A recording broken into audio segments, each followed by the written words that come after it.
हरे कृष्ण। ओम नमो भगवते वासुदेवाय। ओम नमो भगवते वासुदेवाय। ओम नमो भगवते वासुदेवाय। नारायणं नमस्कृत्यं नरं चैव नरोत्तमं देवीं सरस्वतीं व्यासं ततो जयं उदीरयेत्। निगमकल्पतरोर्गलितं फलं सुखमुखादमृतद्रव संयुतं पिबत भागवतं रसमालयं मुखरगो रसिका पुटी भावुका नष्टप्रायेषु अभद्रेषु नित्यं भागवत सेवया भगवते रुतमश्लोके भक्तिर्भवति नैष्टिके। नमो ओं विष्णुपादाय कृष्णप्रेष्ठाय भूतले श्रीमते भक्तिवेदान्त स्वामी इति नामिने।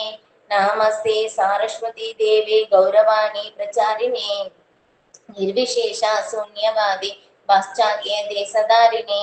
जय श्री कृष्ण चैतन्य प्रभु नित्यानंद श्री अद्वैत गदाधर श्रीवासादि गौरभक्त वृंदा। हरे कृष्ण कृष्ण कृष्ण हरे हरे हरे राम राम राम हरे हरे। हरे कृष्णा।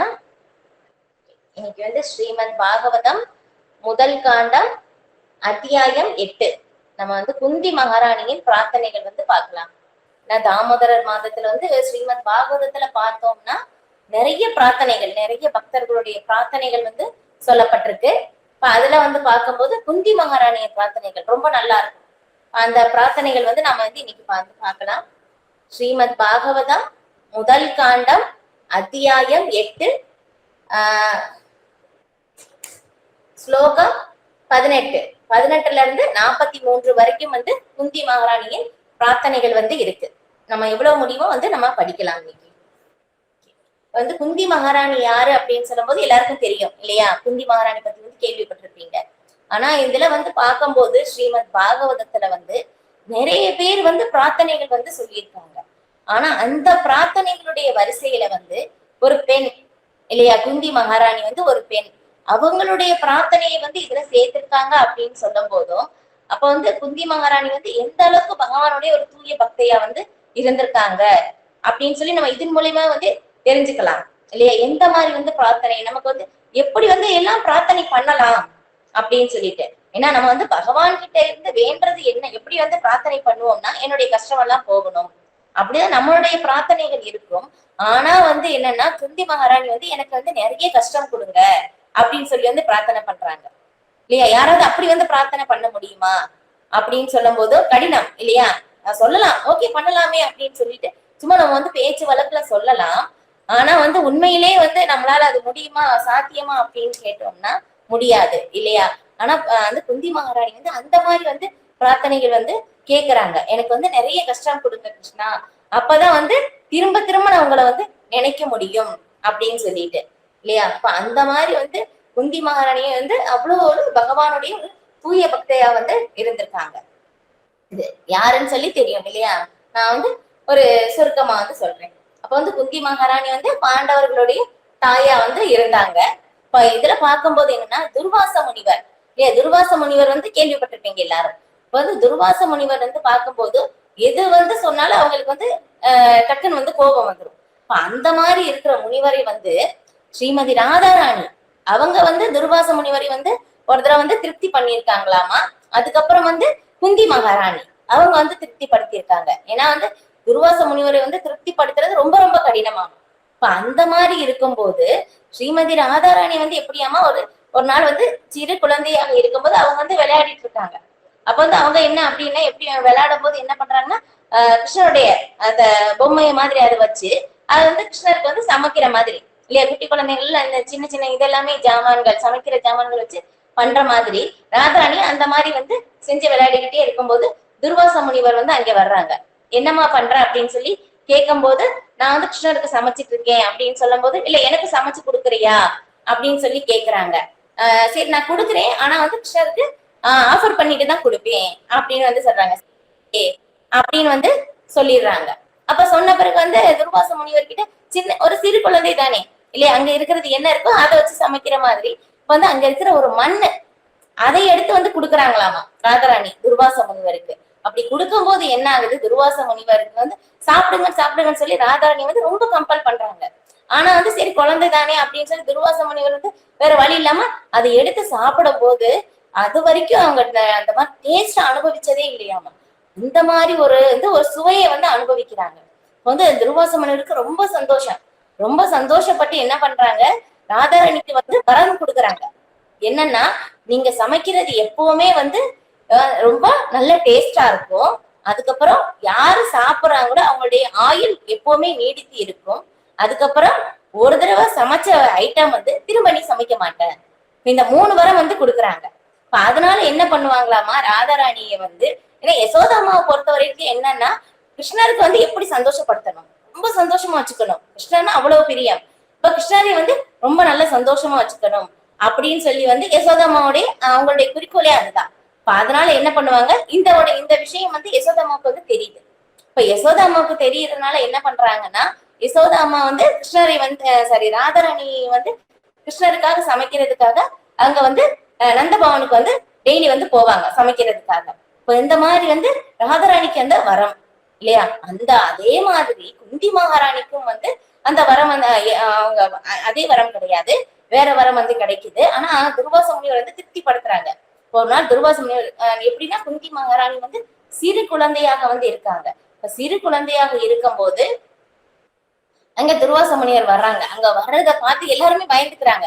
ஏன்னா துர்வாச முனிவரை திருப்திப்படுத்த முடியாதுன்னு சொல்லி பயந்துட்டு போயிட்டாங்க. யாருமே சேவை பண்ண மாட்டோம்னு சொல்லிட்டு. இப்ப குந்தி மகாராணி சிறு குழந்தையாக இருந்தாலும் நான் வந்து அவங்களுக்கு வந்து சேவை பண்றேன் அப்படின்னு சொல்லி அவங்களுக்கு வந்து தொடர்ந்து வந்து சேவைகள் வந்து பண்றாங்க ரொம்ப சந்தோஷமா. இப்ப வந்து இதனால துர்வாச முனிவர் வந்து என்ன பண்றாங்க, ரொம்ப திருப்தி அடைந்து அவங்களுக்கு வந்து வரம் வந்து கொடுக்குறாங்க. என்ன கொடுக்குறாங்கன்னா, நீங்க வந்து எந்த ஒரு தேவனை நினைத்து நினைக்கிறீங்களோ அந்த தேவன் மூலமாக உங்களுக்கு வந்து குழந்தை வரம் கிடைக்கும் அப்படின்னு சொல்லி வந்து அந்த ஒரு வரம் வந்து கொடுக்குறாங்க. இப்ப அதுக்கப்புறம் வந்து அவங்க என்ன பண்றாங்க, இது வந்து உண்மையா அப்படின்னு சொல்லி சோதிச்சு பார்க்கும்போது சூரிய தேவனை நினைக்கும் போது குழந்தை வந்து அவங்களுக்கு கிடைச்சிருது இல்லையா. இப்ப அந்த குழந்தை யாரு அப்படின்னு சொல்லியும் தெரியும், கர்ணன் இல்லையா, பாண்டவர்களுக்கு முன்னாடி பிறந்தது. இப்ப அதனால யாருக்கான திருமணத்துக்கு முன்னாடி நடந்ததுனால அவங்க சோதனை பண்றதுக்காக தான் பண்ணாங்க. ஆனா வந்து குழந்தை வந்து பிறந்துருது. இப்ப வந்து குழந்தை பிறந்த உடனே அவங்க என்ன பண்றாங்க, யாருக்கும் தெரியாம இது பண்ணினா முதல்ல எல்லாம் வந்து திருமணத்துக்கு முன்னாடி குழந்தை பிறந்தது அப்படின்னா தவறாக வந்து நினைப்பாங்க. இப்ப அதனால வந்து என்ன பண்றாங்க, அது யாருக்குமே தெரியாம இது பண்ணிடுறாங்க. ஆனா வந்து என்னாச்சு, பகவானுக்கு தெரியும் இல்லையா, எல்லா இடத்துலயும் பகவான் இருக்காங்க. இப்ப அதுக்கப்புறம் வந்து தெரியுது. இப்ப அந்த மாதிரி இருக்கும்போது ஓகே, அது பெரிய கதை. நம்ம வந்து குந்திமாரின் பிரார்த்தனைகள் வந்து இது பார்க்கலாம். இது இப்ப இந்த மாதிரி வந்து ஆனா இல்ல நம்ம வந்து பார்க்கும் போதோ இதுல வந்து ஒரு ஆன்மீக ரீதியில் பார்க்கும்போது ஒரு ஆண் பெண் அப்படின்னு சொல்லி அந்த பாகுபாடு எதுவுமே வந்து கிடையாது அப்படின்னு சொல்லிட்டு. ஏன்னா நம்ம வந்து ஆத்ம தளத்துல இருந்து பார்க்கும்போது நான் பகவானுடைய நித்திய சேவகன் அந்த ஒரு நிலையில இருந்துதான் வந்து நம்ம பாக்குறோம். இந்த ஆண் பெண் ஏற்றம் தாழ்வு கருப்பு வெள்ளை இந்த இருமைகள் எல்லாமே எப்படி அப்படின்னு சொல்லும் போது உயர்ந்தவன் தாழ்ந்தவன் இது எல்லாமே பௌதிக கண்ணோட்டத்திலிருந்து பார்க்கப்படுவது இது. ஆனா ஆன்மீக தளத்திலிருந்து பார்ப்பது எல்லாமே வந்து இது அனைத்திற்கும் அப்பாற்பட்டதுதான் வந்து ஆன்மீகம். இப்ப அதில் பார்க்கும்போது எப்படி இருக்குன்னா, இது வந்து நான் வந்து ஆத்மா, இது அதுதான் வந்து ஒரே ஒரு அடையாளம். அதுதான் வந்து இப்ப அந்த ஆத்மாவுடைய சொரூப நிலை என்னன்னா, ஜீவேர ஸ்வரூபய கிருஷ்ணேர நித்தியதாசர், நான் பகவானுக்கு சேவை செய்வதுதான் என்னுடைய உண்மையான சொரூபம் அப்படின்னு சொல்லி வந்து நம்ம தெரிஞ்சுக்கிறது இது. இப்ப இதே வந்து பார்க்கும்போது ஸ்ரீமத் பாகவதத்திலேயே முதல்ல ஸ்டார்ட் ஆகுது. நைமிஷாரண்ய வனத்துல அந்த ரிஷிகளுடைய தலைமையில் தான் வந்து என்ன பண்றாங்கன்னா, சூத கோஸ்வாமி கிட்ட வந்து கேள்விகள் வந்து கேட்கிறாங்க. அப்ப கேட்கும் போது சொல்றாங்க, இது எல்லா சாஸ்திரமும் வந்து என்ன, சாஸ்திரங்கள் அப்படின்னு சொல்லும்போது வேதங்கள் அப்படின்னு சொல்லும்போது நிறைய இருக்கு. அப்ப இது எல்லா சாஸ்திரங்களும் வந்து எல்லாராலையும் படிக்க முடியுமா அப்படின்னு கேட்டோம்னா கண்டிப்பா வந்து முடியாது. சப்போஸ் அப்படி படிச்சாலும் புரியுமா அப்படின்னு சொன்னாலும் முடியாது, அவ்வளவு நேரமும் இல்லை. அதனால என்ன பண்றாங்கன்னா, முனிவர்கள் வந்து கேள்விகள் கேட்கிறாங்க. அப்ப இந்த எல்லா சாஸ்திரத்துக்கும் சாரமாக இருக்கிறது என்னவோ அதுடைய சாரமாக இருக்கிறது மட்டும் வந்து நீங்க சொல்லுங்க அப்படின்னு சொல்லி வந்து கேக்குறாங்க. அப்ப கேட்கும் போது சூத்த கோஸ்வாமி வந்து சொல்றாங்க, சவை பும்சா பரோதர்மோ ஏதோ பக்தி அதோக்ஷஜே அகைத்துகி அப்ரதிஹதா ஏஆத்மா சுப்ரஷிததி அப்படின்னு சொல்லிட்டு. அப்படின்னா என்னன்னா, சவை பும்சாம் பரோதர்மம், எல்லா இதுக்கும் வந்து பரோதர்மம் உயர்ந்த தர்மம் எதுவாக இருக்கோ அந்த தர்மம் என்ன அப்படின்னாக்கா ஆத்மாவுடைய பரோதர்மம் இல்லையா. அது என்ன அப்படின்னா சவை பும்சம் பரோதர்மம் ஏதோ பக்தி அதோக்ஷஜி அதோக்ஷஜராகிய பகவான் ஸ்ரீ கிருஷ்ணருக்கு எப்படி அகைத்துகி அப்ரதிஹதா எந்த விதமான உள்நோக்கமும் இல்லாமல் சேவை செய்யும் போது ஏ ஆத்மா சுப்ரஷிததி அப்ப வந்து ஆத்மா பூரண திருப்தி அடையும். இது ஏன்னா சாஸ்திரங்கள் எல்லாமே எதுக்காக கொடுக்கப்பட்டிருக்குன்னா ஆத்மாவை திருப்திப்படுத்ததான். அப்ப அந்த ஆத்மாவை திருப்திப்படுத்தணும்னா என்ன பண்ணணும் இல்லையா? அதோஷராகிய பகவான் ஸ்ரீ கிருஷ்ணருக்கு அகைத்துக்கி அப்பிரதிகதா எந்த விதமான உள்நோக்கமும் இல்லாத சேவை செய்யும் போது என்னாகும்? அப்பதான் ஆத்மா பூரண திருப்தி அடையும் அப்படின்னு சொல்லி வந்து அந்த ஒரு பதிலை வந்து சொல்றாங்க. அப்ப வந்து ஆத்மாவுடைய நிலை என்ன அப்படின்னு சொல்லும் போது ஜீவேர ஸ்வரூபகைய கிருஷ்ணேர நித்தியதாச அப்படின்னு சொல்லிட்டு இது ஓகே. இன்னைக்கு வாட்ஸ்அப்லயும் வந்து நீங்க பாத்துருந்தீங்கன்னா தெரிஞ்சுக்கோம் இல்லையா? தாரகிருஷ்ண பிரபு ஒரு மெசேஜ் வந்து போட்டிருந்தாங்க. நம்முடைய பிறப்பு வந்து எப்படி வருது, முதல் பிறப்பு, நம்முடைய உண்மையான பிறப்பு வந்து எதனால் நிகழுது அப்படின்னு சொல்லி சில புரோபாதர் வந்து சொன்னதா வந்து ஒரு மெசேஜ் வந்து வந்திருந்தது. நல்லா இருந்தது. படிச்சிருப்பீங்க. படிக்காதவங்க வந்து படிச்சு பாருங்க இப்ப கிளாஸ் முடிஞ்ச பிறகு. இது ஓகே, நான் ரீட் பண்றேன். நம்ம எவ்வளவு முடியுமோ வந்து பார்க்கலாம். குந்தி உவாச்ச நமஸ்யே புருஷம் பாத்யம் ஈஸ்வரம் பிரகிருதேக பரம் அலஸ்யம் சர்வபூதானாம் அந்தர்பகிர் அவஸ்திதம். மொழிபெயர்ப்பு. ஸ்ரீமதி குந்தி கூறினாள், கிருஷ்ணா, தாங்கள் ஆதி புருஷரும் ஜட இயற்கை குணங்களினால் பாதிக்கப்படாதவரும் ஆவீர். எனவே தங்களுக்கு எனது பணிவான வணக்கங்கள். அனைத்திற்கும் உள்ளேயும் வெளியேயும் தாங்கள் இருப்பினும் யாருக்கும் புலப்படாதவராக இருக்கிறீர்கள். இல்லையா? கிருஷ்ணர் தான் முழுமுதற் கடவுள் அப்படின்னு சொல்லி வந்து அவங்க வந்து ஃபர்ஸ்ட் எடுத்தோன்னே வந்து பிரார்த்தனை வந்து பண்ணிக்கிறாங்க. அப்போ வந்து ஸ்ரீமத் பாகவத்திலையும் பார்க்கும் போதும் இல்லையா, அங்கேயும் வந்து வியாசதேவர் ஓம் நமோ பகவதே வாசுதேவாயா ஜென்மாதி அஸ்யேதக அப்படின்னு சொல்லிட்டு வந்து அங்கே பிரார்த்தனை வந்து ஸ்டார்ட் பண்றாங்க. கிருஷ்ணர் தான் முழுமுதற் கடவுள் அப்படின்னு சொல்லி வந்து அங்க சொல்றாங்க. இது இப்ப இங்கேயும் வந்து நீங்க தான் ஆதி புருஷர் அப்படின்னு சொல்லி வந்து குந்தி தேவி வந்து சொல்றாங்க. கிருஷ்ணா, தாங்கள் தான் ஆதி புருஷரும் அப்புறம் ஜட இயற்கை குணங்களினால் பாதிக்கப்படாதவரும் ஆவீர். நான் பகவான் இங்க வரும்போது எப்படி நாம வர்றது, எப்படி நம்முடைய கர்மத்தின் பிரகாரம் முக்குணங்களினால் கட்டப்படுகிறோம். இங்க வந்து இல்லையா, நம்முடைய கர்மத்தின் பிரகாரம் 84 லட்சம் வகையான உடல்களில் ஏதோ ஒரு உடலை எடுப்பதற்காக நாம் இங்க வர்றோம். இது ஆனா அதன் மூலமாக நம்ம கர்ம வினைகள் இன்பமோ துன்பமோ அனுபவிக்கிறோம். அதன் மூலமாக இல்லையா, அதன் மூலமாக வந்து நாம் இருமைகளில் வந்து மாட்டிக்கிறோம். அதன் மூலமா நமக்கு பிறப்பு, இறப்பு, முதுமை நோய் இது எல்லாமே நமக்கு வந்து தொடருது. ஆனா இது எல்லாமே எப்படி இயங்குது? அதுவும் பகவானுடைய கண்ட்ரோல்ல தான் இயங்குது. ஜட இயற்கையின் முக்குணங்கள் எப்படி இயங்குது? சத்வகுணம், ரஜோகுணம், தமோகுணம் மூன்றுமே வந்து பகவானுடைய கண்ட்ரோல்ல தான் இயங்குது. ஆனா இருந்தாலும் பகவான் இதுல இருந்து விலகி இருக்கிறார். அதான் இங்க சொல்றாங்க. இப்ப வந்து ஜட இயற்கை குணங்களால் பாதிக்கப்படாதவரும் ஆவே. எனவே தங்களுக்கு எனது பணிவான வணக்கங்கள். அனைத்திற்கும் உள்ளேயும் வெளியேயும் தாங்கள் இருப்பினும் யாருக்கும் புலப்படாதவராக இருக்கிறீர்கள். இல்லையா? பகவான் வந்து எப்படி எல்லா இடத்துலயும் இருக்காங்க, உள்ளேயும் இருக்காங்க, வெளியவும் இருக்காங்க. ஆனா யாருக்குமே நம்மளால பார்க்க முடியாது. அது எப்படி இல்லையா? இதுதான் வந்து நம்மளால பௌதீகம் அறிவிற்கு அப்பாற்பட்டவர். நம்முடைய பௌதீக புலன்களுக்கும் அறிவிற்கும் அப்பாற்பட்டவர் பகவான். நம்மளால புரிஞ்சுக்கவே முடியாது.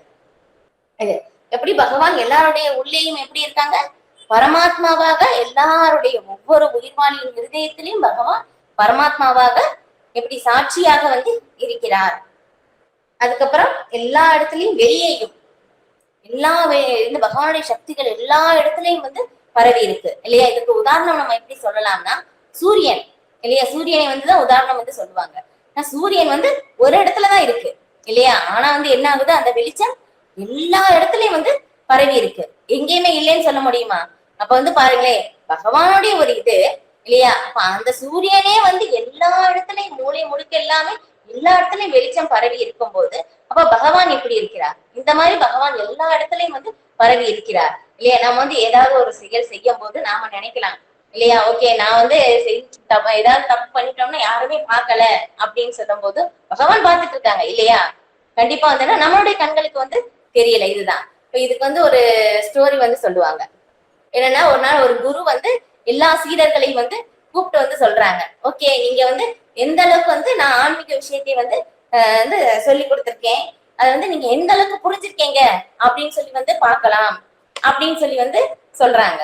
சரி, சொல்லும் போது அது என்ன பண்றாங்கன்னா எல்லாருடைய வந்து சீடர்களுடைய கையிலையும் வந்து ஒரு மாம்பழத்தை வந்து கொடுக்குறாங்க. நீங்க என்ன பண்ணணும்னா இது வந்து யாருக்குமே தெரியாம நீங்க வந்து சாப்பிடணும் அப்படின்னு சொல்லிடுறாங்க. சரி அப்படின்னு சொல்லி ஒவ்வொரு சீடனும் வந்து ஒவ்வொருத்தவங்க வந்து தனித்தனியா ஒவ்வொரு இடத்துக்கு வந்து போய் மறைஞ்சுக்கிறாங்க. மறைஞ்சிருந்து சாப்பிடுறாங்க. ஒரே ஒரு சீடன் மட்டும் சாப்பிடவே இல்லை. அப்ப வந்து எல்லாரும் சாப்பிட்டு வந்துட்டாங்க. அப்ப வந்து குரு கேக்குறாங்க, ஏன்பா நீ மட்டும் சாப்பிடலையா அப்படின்னு சொல்லும் போது, இல்ல நீங்க சொன்னீங்க யாருக்குமே தெரியாம சாப்பிடணும் அப்படின்னு சொன்னீங்க. ஆனா வந்து பகவான் எல்லா இடத்துலயும் இருக்காங்க இல்லையா, நான் வந்து எப்படி யாருக்குமே தெரியாம சாப்பிட முடியும் அப்படின்னு சொன்ன உடனே அப்பதான் குரு சொல்றாங்க, நீ மட்டும்தான் சரியா வந்து புரிஞ்சிருக்க அப்படின்னு சொல்லிட்டு. ஏன்னா ஒரு தூய பக்தர்களுடைய பார்வை இருக்குமா எப்படி இருக்குமாமா, அவங்க எங்க பார்வையை செலுத்தினாலும் அவங்க வந்து எப்படி பகவானை மட்டும் தான் பார்ப்பாங்க. ஏன்னா பகவான் வந்து இந்த ஸ்ரீமத் பாகவதத்திலேயே வந்து பார்க்கும்போது சத்துஸ்லோகம் அப்படின்னு சொல்லுவாங்க. அதுல வந்து பிரம்மதேவருக்கு சொன்னது 4 ஸ்லோகம். அந்த 4 ஸ்லோகத்திலையும் பகவான் வந்து சொல்றாங்க, இந்த நான் தான் முழுமுதற் கடவுள் இல்லையா, அகம் அப்படின்னு சொல்லிட்டு. அப்ப நான் தான் எல்லாத்துக்கும் மூலம் அப்படின்னு சொல்லி சொல்றாங்க. இரண்டாவது வந்து நான் என்னை தவிர என்ன இருக்கோ அது எல்லாமே மாயை அப்படின்னு சொல்றாங்க. அதுக்கப்புறம் மூணாவது வந்து என்ன சொல்றாங்கன்னா வந்து நான் எல்லா இடத்துலயும் பரவி இருக்கிறேன் அப்படின்னு வந்து சொல்றாங்க. அதுக்கப்புறம் கண்டிப்பா வந்து ஆன்மீக குருவை ஏற்றுக்கொள்வது ரொம்ப ரொம்ப முக்கியமானது அப்படின்னு சொல்லிட்டு. அப்ப வந்து என்னன்னா இப்ப பகவான் எல்லா இடத்துலயும் விரிந்து இருக்கிறார். எப்படி பார்க்கலாம், ஆன்மீக ரீதியை எப்படி வந்து பாக்குறது? இப்ப வந்து நம்ம வெளியே ரோட்ல போயிட்டு இருக்கோம் இல்லையா, ரொம்ப ரொம்ப உயர்ந்த ஒரு வசதியானவர் போயிட்டு இருக்காங்க, ஒரு அழகானவர் போயிட்டு இருக்காங்க, ஒரு நாயும் போகுது இல்லையா, இந்த மாதிரி ஒவ்வொரு ஜீவராசிகள் வந்து போயிட்டு இருக்கு. அப்ப எறும்பு போகுது, இப்ப மேல வந்து காக்கா பறக்குது, இது எல்லாமே வந்து போகுது. இது எப்படி வந்து நம்ம ஆன்மீக ரீதியா பாக்குறது அப்படின்னு சொல்லும் போது இல்லையா, எல்லாமே உள்ள பகவான் பரமாத்மாவும் இருக்காங்க, எல்லாமே பகவானுடைய ஒரு அங்கத்துணுக்கு, எல்லாமே ஜீவாத்மாக்கள். உடல் தான் வேறுபடுதே ஒழிய ஆத்மா வந்து ஒண்ணுதான். இதுதான் ஆன்மீக ரீதியாக வந்து எல்லா இடத்துலயும் வந்து பாக்குறது. ஏன்னா பகவான் மட்டும்தான் இங்க இருக்காங்க. பகவான் வந்து படைப்புக்கு முன்னாடி பகவான் தான் இருந்தாங்க. எல்லாமே அழிக்கப்பட்ட பிறகு பகவான் மட்டும்தான் இருக்கிறார். இப்ப நடுவில் பகவான் மட்டும்தான் இருக்கிறார். இப்ப நாம வந்து என்ன இதனால வந்து இதுல வந்து பகவத்கீதை என்ன சொல்றாங்கன்னா, இது அகங்கார விமூடாத்மா கர்த்தாகம் விதி மன்னியதே. ஏன்னா அந்த அகங்காரத்தினால் பாதிக்கப்பட்ட ஒரு ஜீவாத்மா வந்து என்ன பண்ணுதாமா, எல்லா செயல்களையும் நான் தான் செய்கிறேன் அப்படின்னு சொல்லி வந்து நினைக்குது. ஆனா வந்து என்ன ஆகுது, நாம எதுவுமே செய்யல இல்லையா. நாம வந்து சொல்றோம் நான் தான் செய்கிறேன் அப்படின்னு சொல்றோம் இல்லையா, நான் தான் எல்லாமே வேலைக்கு போனேன், நான் தான் வந்து எல்லாமே பணம் கொண்டு வந்தேன், நான் தான் கஷ்டப்பட்டேன். அப்ப அப்படின்னு சொல்லும் போது இது வந்து இங்க எங்க பகவான் வந்தாங்க, நான் தானே எல்லாமே பண்ணேன் அப்படின்னு சொல்லும் போது ஸ்ரீமத் பாகவதத்திலேயே அதுக்கு வந்து பக்தர்கள் வந்து அது கீழே விளக்கங்கள் வந்து கொடுக்குறாங்க. சில பிரபுபாதருடைய சீடர்கள் அவங்க எல்லாமே வந்து விளக்கத்துல வந்து எழுதும் போது எப்படி சொல்றாங்கன்னா, ஓகே நம்ம வந்து எல்லாமே வந்து பண்றோம் இல்லையா, எல்லாமே வந்து பண்றோம், ஆனா வந்து எதுக்காக பண்றோம் இல்லையா, நம்ம வந்து கடைசியில வந்து நம்ம அதுக்கு வந்து நமக்கு உணவாக வந்து வருது அந்த பணத்தின் மூலமாக. அப்ப அந்த மழை வந்து எப்படி, அந்த உணவு எப்படி கிடைக்குது, மழையின் மூலமாக. அந்த மழை பகவான் அனுப்பல அப்படின்னாக்கா நமக்கு வந்து விளைச்சல் இல்லை, விளைச்சல் இல்லை அப்படின்னாக்கா நமக்கு வந்து எப்படி சாப்பிட முடியும் இல்லையா. இப்ப வந்து எல்லாத்துக்கும் மூல காரணம் யாரு அப்படின்னு சொல்லும் போது பகவான் தான் மூல காரணம்.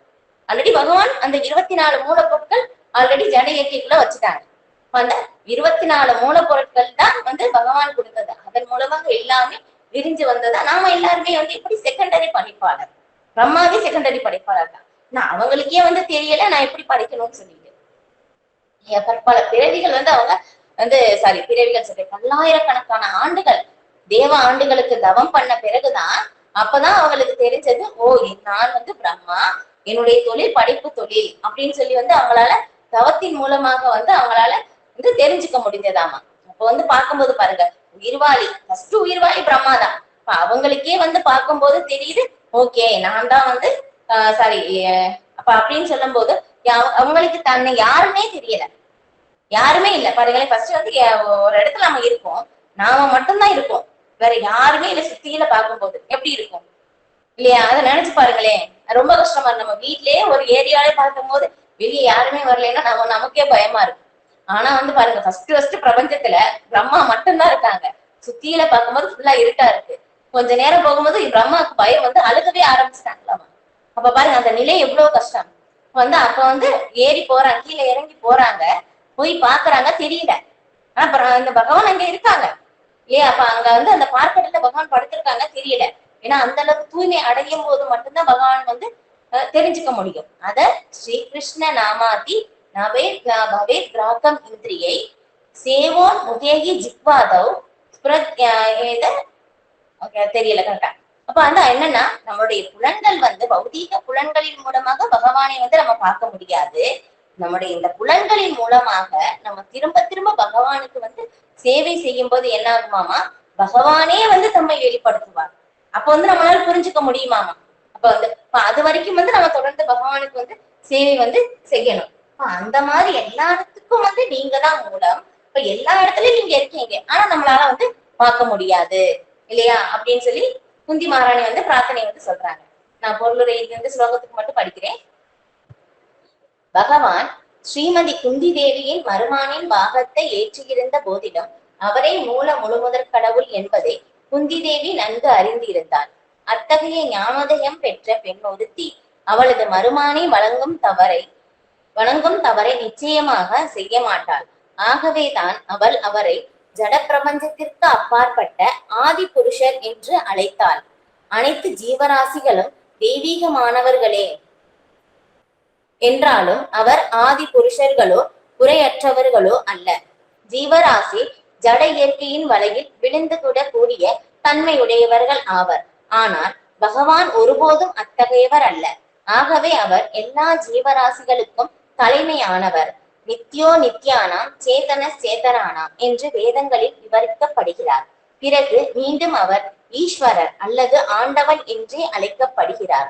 ஜீவராசிகள் அல்லது சந்திர சூரியர்களை போன்ற தேவர்களும் கூட ஓரளவிற்கு ஈஸ்வரர்களாகத்தான் இருக்கிறார்கள். ஆனால் அவர்களில் ஒருவரும் பரம ஈஸ்வரர்கள் அல்ல. பகவான் மட்டுமே பரமேஸ்வரராக அல்லது பரமாத்மாவாக இருக்கிறார். அவர் உள்ளேயும் இருக்கிறார், வெளியேயும் இருக்கிறார். அவர் ஸ்ரீமதி குந்தி தேவியின் முன் அவளது மருமானாக இருந்த போதிலும் அவர் அவளுக்குள்ளும் மற்ற அனைவர்களுக்குள்ளும் கூட இருந்தார். எல்லோருடைய இருதயத்திலும் நான் இருக்கிறேன். என்னால் தான் ஒருவருக்கு ஞாபகம், மறதி மற்றும் அறிவு முதலானவை வருகின்றன.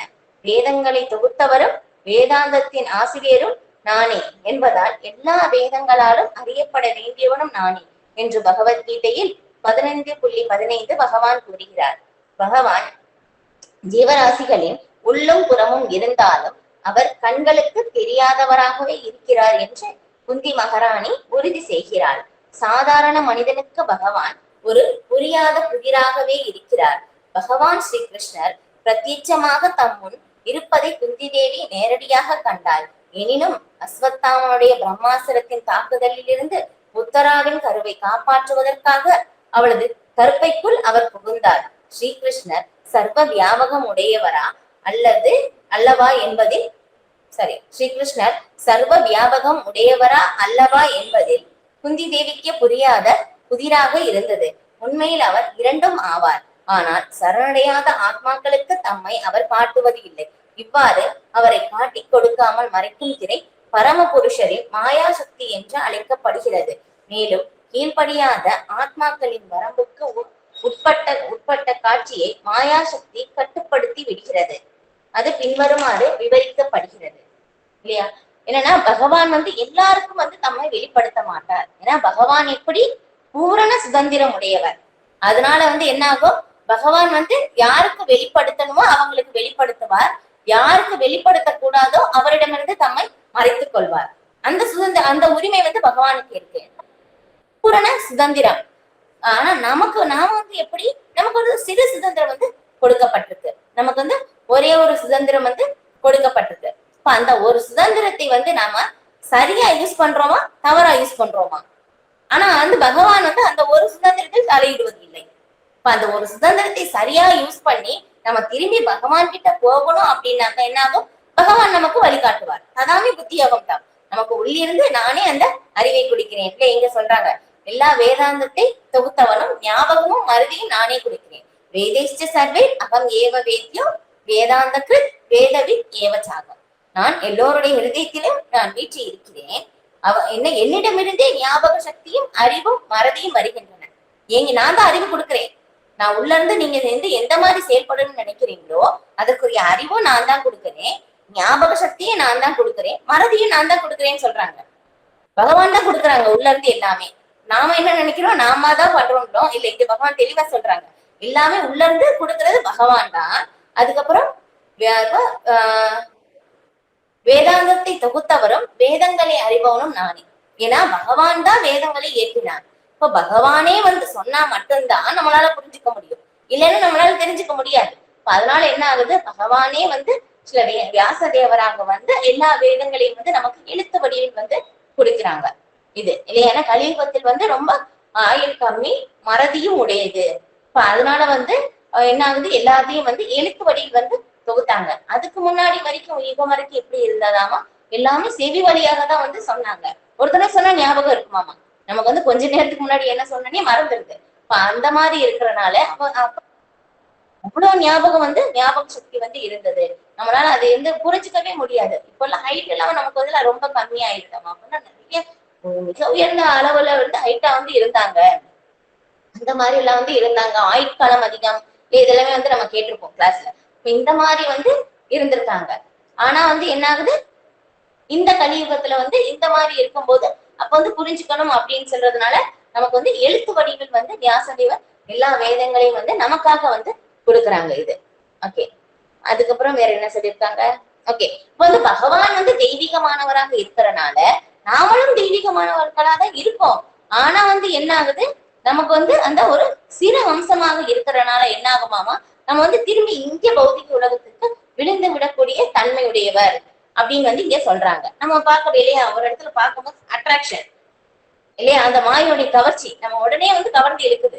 நம்ம அதுலயே வந்து போயிடும், ஒண்ணு பார்க்க இது ரொம்ப நல்லா இருக்கே இல்ல, அட்ராக்ஷன் நமக்கு அந்த ஒரு நிலை இருக்கும். ஆனா பகவான் அப்படி கிடையாது இல்லையா, பகவான் எல்லாத்துக்கும் அப்பாற்பட்டவர். இது ஓகே, இது பார்த்துட்டோம். ஓகே, இதுவும் பார்த்தாச்சு. ஓகே, அப்ப அதுக்கப்புறம் இன்னொன்னு சொல்றாங்க பாருங்க. எப்படின்னா இது வந்து குந்தி தேவி வந்து என்ன, பகவான் வந்து இங்க இருந்து போறாங்க ஹஸ்தினாபுரம் அங்கேதானே வந்து இருக்காங்க வந்து குந்தி தேவி. அப்ப அங்க முடிச்சுட்டு எல்லாமே முடிச்சுட்டு அவங்க வந்து போறாங்க துவாரகைக்கு. கிருஷ்ணர் அங்க போகும்போதுதான் வந்து நீங்க வந்து போகாதீங்க, அப்ப வந்து பிரார்த்தனைகள் வந்து குந்தி மகாராணி வந்து சொல்றாங்க, இன்னும் கொஞ்ச நாள் இருந்துட்டு போங்களே அப்படின்னு சொல்லிட்டு. இப்ப அதுக்கு முன்னாடிதான் அந்த பிரார்த்தனைகள் ரதத்துல ஏறி உட்கார்ந்துட்டாங்க. அந்த பிக்சர் பார்த்தாலும் தெரியும், பாரவதம் புக் வச்சிருக்கீங்கன்னா பாக்கலாம். அந்த பிக்சர்ல ரதத்துல வந்து பகவான் வந்து உட்கார்ந்துருப்பாங்க. இப்ப அங்க கீழே இருந்து குந்தி மகாராணி வந்து அவங்க பிரார்த்தனைகள் வந்து செலுத்துறாங்க. இது அந்த மாதிரி சொல்லும்போது அதுக்கு முன்னாடி என்ன ஆகுது, அவங்களுடைய யாருக்கு அஸ்வத்தாமன் வந்து இவங்க பிரம்மாஸ்திரம் வந்து அங்க விடுறாங்க இல்லையா. அந்த மாதிரி விடும்போது என்ன, உத்தருடைய கருப்பையை பார்த்து வந்து அது வந்து பண்ணும்போது அப்ப வந்து என்ன ஆகுன்னே தெரியல. அந்த நேரத்துல வந்து உடனே வந்து அவங்க பகவான் கிட்ட வந்து போறாங்க. உத்தரா வந்து என்னுடைய குழந்தைய வந்து காப்பாத்துங்க அப்படின்னு சொல்லிட்டு வந்து கிருஷ்ணர்கிட்ட வந்து வேண்டாங்க. என்னை நீங்க காப்பாத்தணும்னு நினைச்சா காப்பாத்தலாம், இல்லைனாலும் ஓகே பரவாயில்ல, ஆனா என்னுடைய குழந்தைய வந்து நீங்க வந்து காப்பாத்தணும் அப்படின்னு சொல்லி வந்து அவங்க கிட்ட வந்து பிரார்த்தனைகள் வந்து சொல்றாங்க. உடனே வந்து என்ன பிரம்மாஸ்திரம் வந்துருச்சு உள்ள. இப்போ உள்ள வரும்போது இப்போ உள்ள யாரு இருக்காங்க அப்படின்னு சொல்லும் போது பரிசுத்த மகாராஜா உத்தருடைய கருப்பையில் வந்து இருக்காங்க. அப்ப வந்து என்ன ஆகுதாமா, பிரம்மாஸ்திரம் போய் ஆல்ரெடி குழந்தை வந்து உயிர் போயிடுச்சு. ஆனா பகவான் வந்து அவங்க கருப்பையில ஒரு சிறு அளவுக்கு ஒரு கட்டை விரல் சைஸ் சின்னதா வந்து உள்ள போயிட்டாங்களாமா. இப்போ உள்ள போய் அந்த ஒரு பிரகாசத்தின் மூலமாக அங்க உள்ள திரும்ப பரிசுத்த மகாராஜாக்கு திரும்ப உயிர் கொடுத்து அந்த பிரம்மாஸ்திரத்துல இருந்து காப்பாற்றுகிறார். அப்ப பாருங்களேன், அப்ப வந்து பாருங்க பகவான் வந்து எப்படி வேணாலும் மாற முடியும், நம்மளால அது வந்து புரிஞ்சுக்கவே முடியாது. அதுதான் இங்க வந்து கொடுத்திருக்காங்க. ஸ்ரீகிருஷ்ணர் சர்வ வியாபகம் உடையவரா அல்லவா என்பதில் குந்தி தேவிக்கு புரியாத புதிராக இருந்தது. எப்படி வந்து தெரியலையே எனக்கு அப்படின்னு சொல்லிட்டு இப்ப அந்த மாதிரி வந்து இப்ப பரிசுத்த மகாராஜை வந்து காப்பாற்றுகிறார். இப்ப அதுக்கப்புறம் பரிசுத்த மகாராஜா வந்து பாக்குறாங்க பாருங்க, கருவிலேயே இருக்கும் போது பகவானை நேரடியா பக்கத்திலேயே இருந்து பாக்குறாங்க. இவ்வளவு பெரிய பாக்கியம் இல்லையா. அப்ப அந்த ஒரு நிலையில அப்ப பரிசுத்த மகாராஜா எவ்வளவு அழகு அப்படின்னு சொல்லிட்டு வந்து அந்த குழந்தைய அந்த வந்து பாக்குறாங்களாமா. அதுக்கப்புறம் பகவான் வந்து வந்துடுறாங்க. அதுக்கப்புறம் அந்த பரிசுத்த மகாராஜா அந்த இது ஒருத்தர பாத்துட்டாங்க. ஏன்னா பகவானுடைய அழகு வந்து எப்படி ஒரு சுவை அனுபவிச்சுட்டாங்க அப்படின்னாக்க தாழ்த்து சுவை மேல அந்த ஒரு இதுவே வராது. இப்ப வந்து அது எப்ப பாக்குறாங்க, அந்த அழகு நான் எப்படி பார்த்தேன், எங்க பார்த்தேன், எங்க வந்து இருக்கும் அப்படின்னு சொல்லி தேடிக்கிட்டே இருந்தாங்களாமா. அதனாலதான் அவங்களுக்கு பரிச்சயம் பண்ணிட்டு இருந்தாங்க, பரிச்சித்து அப்படின்னு சொல்லிட்டு வந்து பேர் வந்தது அப்படின்னு சொல்லி ஆச்சாரியர்கள் வந்து கமெண்ட்ரி வந்து கொடுக்குறாங்க. இப்ப அந்த மாதிரி வந்து இருக்காங்க. இப்ப அதுக்கப்புறம் பகவான் வந்து எப்படி இருக்காங்க, இப்ப சொன்ன மாதிரி யாருக்கும் வந்து வேணுமானாலும் எல்லாருக்கும் வந்து பகவான் வெளிப்படுத்துவார் அப்படின்னு சொன்னோம்னா எல்லாருக்கும் வந்து வெளிப்படுத்த மாட்டார். சரண் அடைந்தவர்களுக்கு மட்டும்தான் வெளிப்படுத்துவார். சரண் அடையாதவர்களுக்கு தம்மை மறைத்துக் கொள்ளும் பூரண சுதந்திரம் வந்து பகவானுக்கு வந்து உண்டு அப்படின்னு சொல்லிட்டேன். அடுத்த ஸ்லோகம் பார்க்கலாம். இப்ப இங்க சொல்லி இருக்கிற மாதிரி எதுக்காக வந்து அவங்க நம்மளால வந்து பார்க்க முடியல அப்படின்னு சொல்லும்போது அவங்க மாயா சக்தியின் மூலமாக வந்து கட்டுப்படுத்தப்படுகிறார். அந்த மாயா சக்தி எந்த மாதிரி அப்படின்னு சொல்லி வந்து அடுத்த ஸ்லோகத்துல வந்து குந்தி தேவி வந்து பிரார்த்தனை பண்றாங்க. அது என்ன அப்படின்னு சொல்லி வந்து பார்க்கலாம். மாயா ஜவனிகா சன்னம் அக்ஞா தோஷம் அவ்யயம் ந லஸ்யதே மூட திருச்சா நடோ நாட்டியதரோ யதா. நீங்கள் குறையுடைய புலன் உணர்வின் எல்லைக்கு அப்பாற்பட்டவர் ஆவீர். நீங்கள் மாயா சக்தியின் திரையால் மூடப்பட்டுள்ள குறை அற்றவராகவே என்றும் இருக்கிறீர்கள். நடிகரை போல் உடை அணிந்து இருப்பவரை அடையாளம் காண முடியாததை போலவே முட்டாள்களின் கண்களுக்கு நீங்கள் புலப்படாதவராகவே இருக்கிறீர்கள் இல்லையா? ஏன்னா வந்து பகவான் வந்து பகவத்கீதையே எழுதி சொல்லுவாங்க. ஏன்னா மூடர்கள் வந்து எப்படி நினைக்கிறாங்களாமா, நான் இங்க பௌதிக உலகத்துல இங்க வந்திருக்கேன், ஆனா வந்து சாதாரண ஒரு மனிதனா வந்ததுனால என்ன வந்து எப்படி நினைக்கிறாங்க, நான் வந்து ஒரு சாதாரண மனிதன் தான் அப்படின்னு சொல்லி நினைக்கிறாங்க.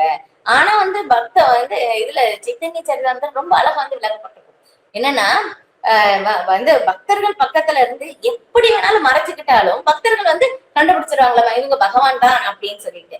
ஆனா வந்து இதே வந்து பகவான் பக்கத்திலேயே நிக்கிறாங்க, அசுரர்கள் மூடர்கள் அவங்க தெரிஞ்சுக்கல, பகவானை பக்கத்திலேயே நின்னாலும் அவங்க என்ன பண்றாங்க, பகவானை வந்து அவங்க எந்த பகவானை வந்து ஏத்துக்கல, இவன் ஒரு சாதாரண மனிதன் அந்த மாதிரிதான் வந்து அவங்க எடுத்துக்கிறாங்க அப்படின்னு சொல்லிட்டு. அவஜானந்தி மாமூடா மானுஷம் தேகம் ஆசிதம். ஏன்னா நான் வந்து ஒரு சாதாரண மனித உடல்ல வந்திருக்கிறனால இந்த பௌதிக உலகத்துல நான் எல்லாரும் மாதிரி நான் என்னையும் வந்து ஒரு சாதாரணமாக நினைச்சுக்கிறாங்க அப்படின்னு சொல்லிட்டு. ஆனா பகவான் எப்பவுமே வந்து இதுலயே வந்து வரும் இல்லையா, பகவத்கீதை இன்னொரு ஸ்லோகம் வரும் இல்லையா, பகவானுடைய தோற்றமும் செயல்களும் திவ்யமானவை அப்படின்னு சொல்லி எவனொருவன் தெரிஞ்சுக்கிறாங்களோ கண்டிப்பா வந்து இந்த பௌதிக உலகில் பிறவி எடுப்பதில்லை அர்ஜுனா. ஜென்ம கர்மா சமே திவ்யம் ஏவம் யோவேத்தி தத்வதக திக்வா தேகம் புனர்ஜன்ம நைத்திமாம் ஏதிசோ அர்ஜுனா அப்படின்னு சொல்லிட்டு.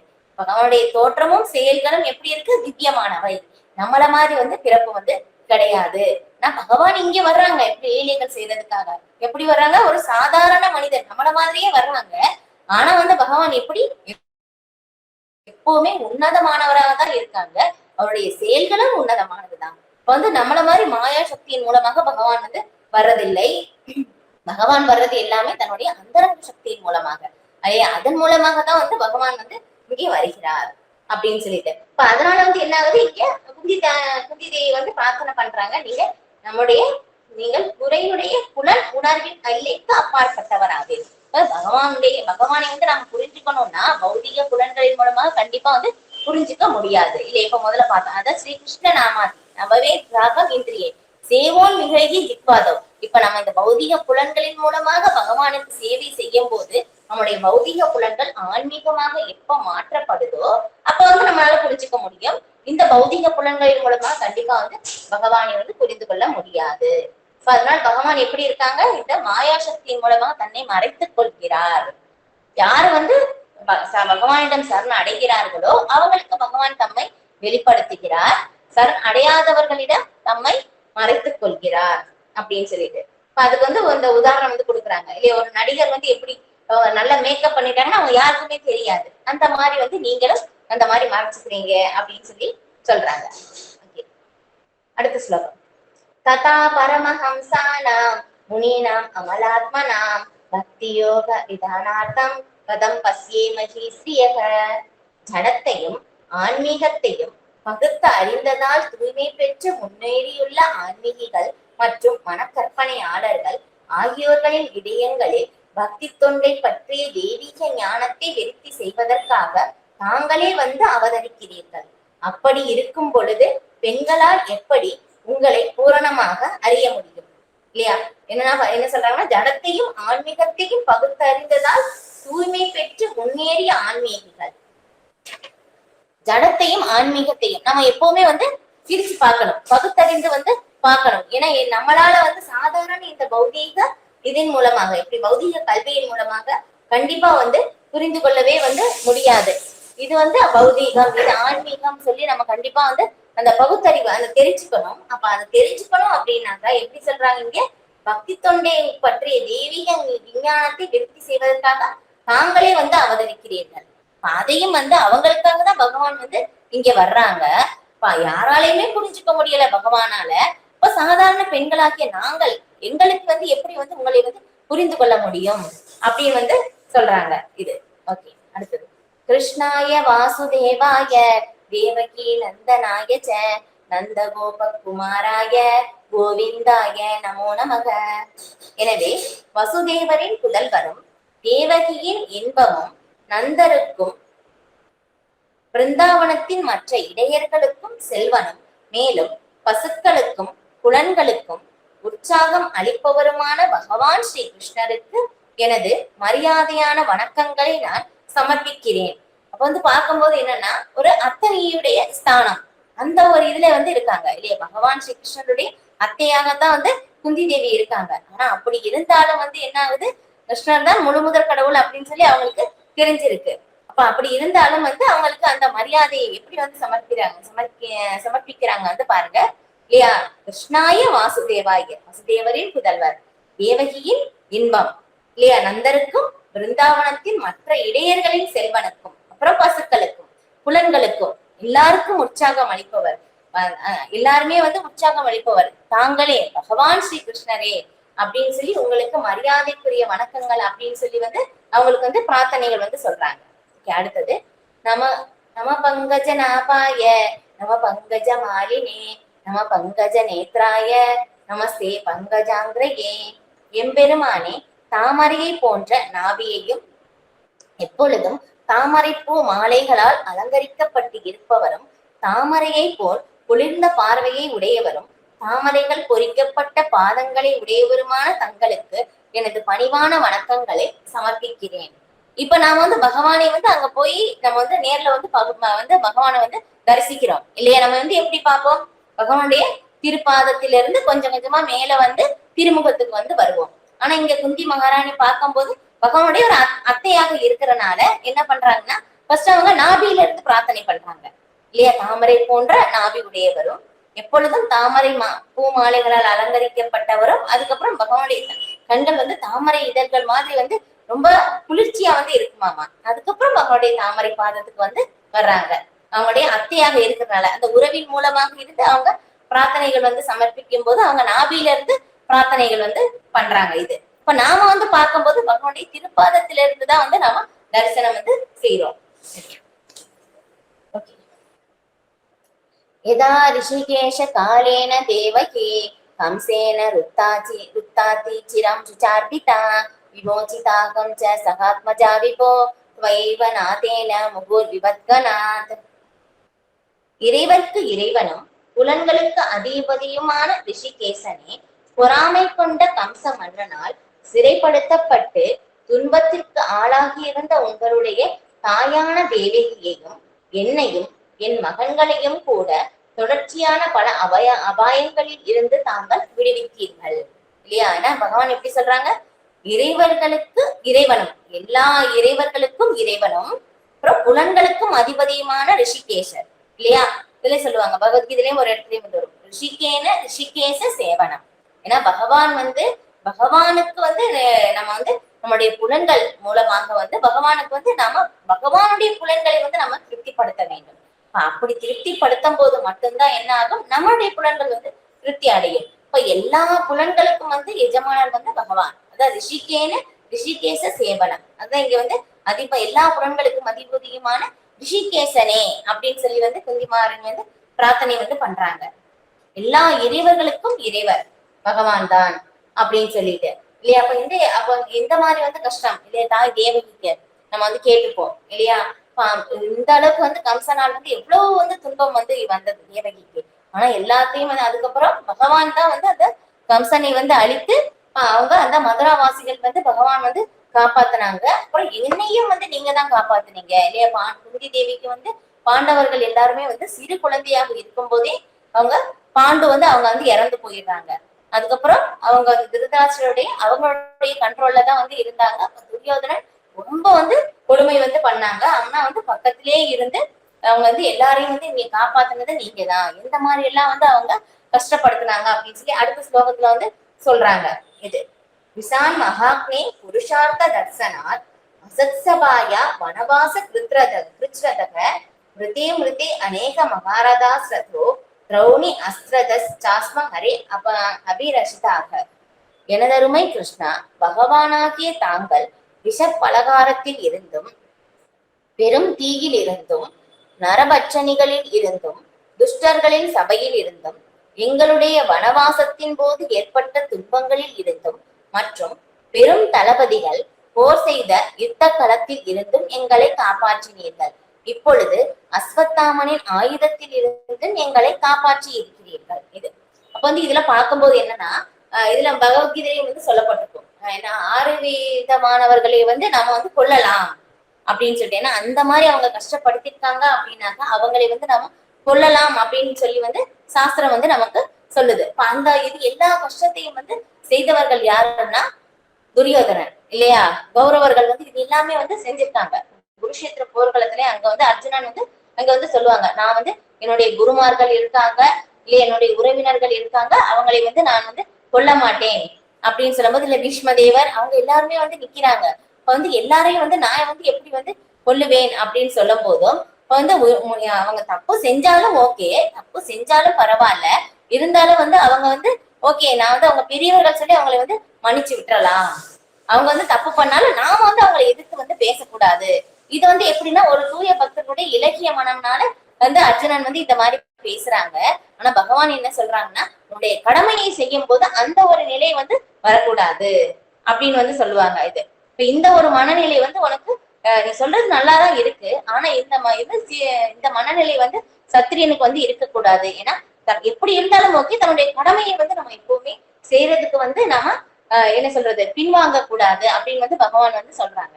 இப்ப யாராக இருந்தாலும் ஓகே அப்படின்னு சொல்லும் போது, ஏன்னா அவங்க வந்து எப்படி அந்த ஒரு பெரியவங்க அப்படின்னு சொல்றது அந்த ஒரு நிலையில இருந்து அவங்க கீழே வந்துட்டாங்க அப்படின்னு சொல்லிட்டு. அப்ப இந்த மாதிரி எல்லாம் வந்து பண்ணாங்க இல்லையா?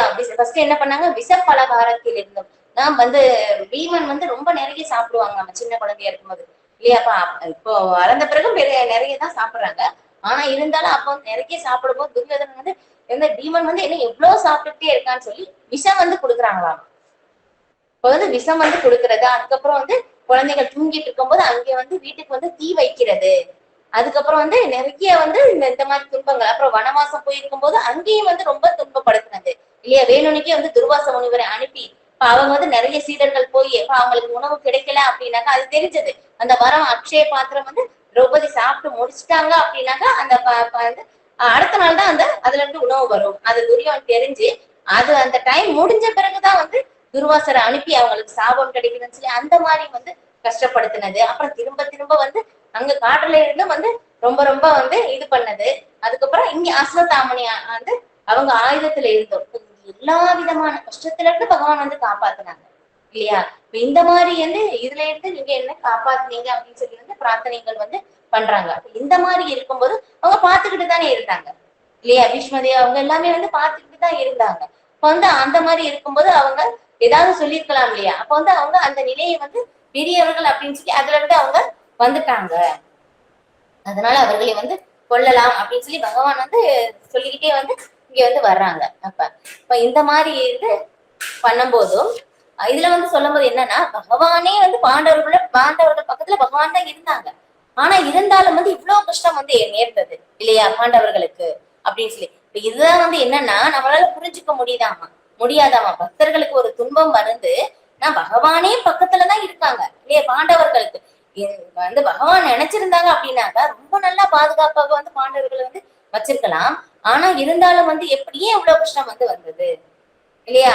இது நம்ம வந்து அந்த கேள்வி வந்து நமக்கு வந்து வரலாம். ஏன்னா பக்தர்களை வந்து இந்த விதத்தில் பகவான் வந்து வந்து பக்தர்களை தூய்மைப்படுத்துகிறார். அதனாலதான் வந்து இந்த கஷ்டம். ஆனா இருந்தாலும் வந்து அந்த கஷ்டத்துல இருந்து அவங்க வந்து எந்த ஒரு இழப்பு வந்து அவங்களுக்கு ஏற்படாது அப்படின்னு சொல்லிட்டு. விபதக சந்துதாகச்சஸ்வத் தத்ர தத்ர ஜகத்குரு பவதோ தர்சனம் யத் ஸ்யாத் அபுனர் பவ தர்சனம். அந்த விபத்துக்கள் அனைத்தும் திரும்ப திரும்ப நிகழ வேண்டும் என்று நான் விரும்புகிறேன். இதனால் உங்களையும் திரும்ப திரும்ப எங்களால் காண முடியும். ஏனெனில் உங்களை காண்பது என்றால் பிறப்பு இறப்பு என்னும் தொடர்ச்சியை இனி நாங்கள் காண மாட்டோம் என்பதாகும். இல்லையா? பாருங்களேன், இவ்வளவு விதமான கஷ்டம் இல்லையா? திரௌபதிக்கும் அந்த எல்லாருடைய சபையின் முன்னாடி துயில் இது பண்ணாங்க. இந்த மாதிரி ஒவ்வொரு கஷ்டம், ஒண்ணும் இல்ல ரெண்டு இல்ல, திரும்ப திரும்ப. ஏன்னா சிறு வயதிலேயே நான் விதவை ஆயிட்டேன். இந்த 5 குழந்தைகளையும் பாதுகாக்கிறது ரொம்ப கடினமாக இருந்தது. இந்த மாதிரி அந்த கடினத்திலேயும் இவ்வளவு கஷ்டங்கள் திரும்ப திரும்ப. இது எல்லாமே வந்திருந்தாலும் என்ன ஆகுது, திரும்ப திரும்ப எனக்கு வரட்டும் அப்படின்னு சொல்லி பிரார்த்தனை பண்றாங்க. இல்லையா? யாரால இந்த மாதிரி பிரார்த்தனைகள் பண்ண முடியும்? திரும்ப திரும்ப வரட்டும். ஏன்னா வந்தாதான் உங்களை நினைக்க முடியும். உங்களை எப்பவுமே நினைச்சுக்கிட்டே இருந்தோம்னா என்னாகும், பிறப்பிறப்பு சுழற்சியிலிருந்து நான் கடந்து போயிடுவேன் அப்படின்னு சொல்றாங்க. இல்லையா? இப்ப நம்ம இந்த அனுபவத்துல நம்ம கொஞ்சம் புரிஞ்சுக்கலாம். நாமளும் பார்த்தோம்னா ரொம்ப சந்தோஷமா இருக்கும்போது பகவானை நினைப்போமா அப்படின்னு கேட்டோம்னா கண்டிப்பா இல்ல. இல்லையா? இத கஷ்டம் வரும்போது என்ன பண்ணுவோம்? பகவானை நினைப்போம். ஐயோ கடவுளே, எனக்கு இந்த மாதிரி கஷ்டம் கொடுக்குற, இல்லையா? அதுக்காகவாச்சும் பகவானை நினைப்போம். அப்ப என்ன ஆகுது, அந்த கஷ்டத்துல பகவானை நம்ம நினைக்கிறோம் அப்படின்னாக்கா திரும்ப திரும்ப பகவான் அந்த கஷ்டம் கொடுப்பாங்க. அதுதான். ஏன்னா நமக்கு ஒரு கஷ்டம் வருது அப்படின்னாக்கா, ஏன்னா நாம சாதாரண பௌதிகவாதிகள் எப்படி நினைப்பாங்க, கஷ்டம் ஐயோ கஷ்டம் வந்துருச்சு அப்படின்னு சொல்லி ரொம்ப இதாகி போயிடுவாங்க. ஆனா தூய பக்தர்கள் என்ன நினைப்பாங்களாமா, இது பகவானுடைய கருணை அப்படின்னு சொல்லி நினைச்சுக்குவாங்களாமா. இதுதான் ஒரு பக்தர்களுக்கும் அபக்தர்களுக்கும் உள்ள வித்தியாசம் இதுதான். ஏன்னா தூய பக்தர்கள் ஓகே பகவான் என்ன நினைக்கிறாங்க, எனக்கு இந்த கஷ்டம் பகவான் கொடுத்திருக்காங்க, என்னை தூய்மைப்படுத்ததான் இந்த கஷ்டம் வந்திருக்கு அப்படின்னு சொல்லி அந்த கஷ்டத்தை அவங்க ஏத்துக்குவாங்களாமா. இது பிரம்மதேவர் பிரார்த்தனைகள் ரொம்ப அழகா வரும். என்னன்னா தத்தி அணுகம்பா சூஷமீஷமானம் குஞ்சான ஏவாத்ம கிருதம் விபாகம் கிருத்வா வகுப்பிர் விததன் நமஸ்தே ஜீவேதய முக்திபதே சதாயபாக் அப்படின்னு சொல்லிட்டு என்னன்னா ஸ்ரீதர கோஸ்வாமி இதுக்கு ரொம்ப அழகா எக்ஸ்பிளைன் கொடுக்குறாங்க. ஏன்னா ஒரு டிவோட்டி ஒரு பக்தருக்கு ஒரு கஷ்டம் வருது, ரொம்ப கஷ்டத்துல அவங்க இருக்காங்க. அந்த கஷ்டம் என்ன ஆகுதாமா, நான் ஒரு பிறவில ஏதோ ஒண்ணு அந்த நான் செய்த வினைதான் இப்ப நான் அனுபவிச்சுட்டு இருக்கேன். அதனால நினைச்சு அவங்க என்ன பண்ணுவாங்களாமா, யாரையும் டிஸ்டர்ப் பண்ணாம அதை ஏத்துக்குவாங்களாமா. ஏத்து பொறுமையோட சகிப்புத்தன்மையோட அவங்க அந்த கஷ்டத்தை ஏற்றுக்கொண்டு பகவானுடைய கருணைக்காக தொடர்ந்து பிரார்த்தனைகள் அவங்க செஞ்சுக்கிட்டே இருந்தோம்னா என்ன ஆகுமாமா, முக்திபதே சதாயபாக்.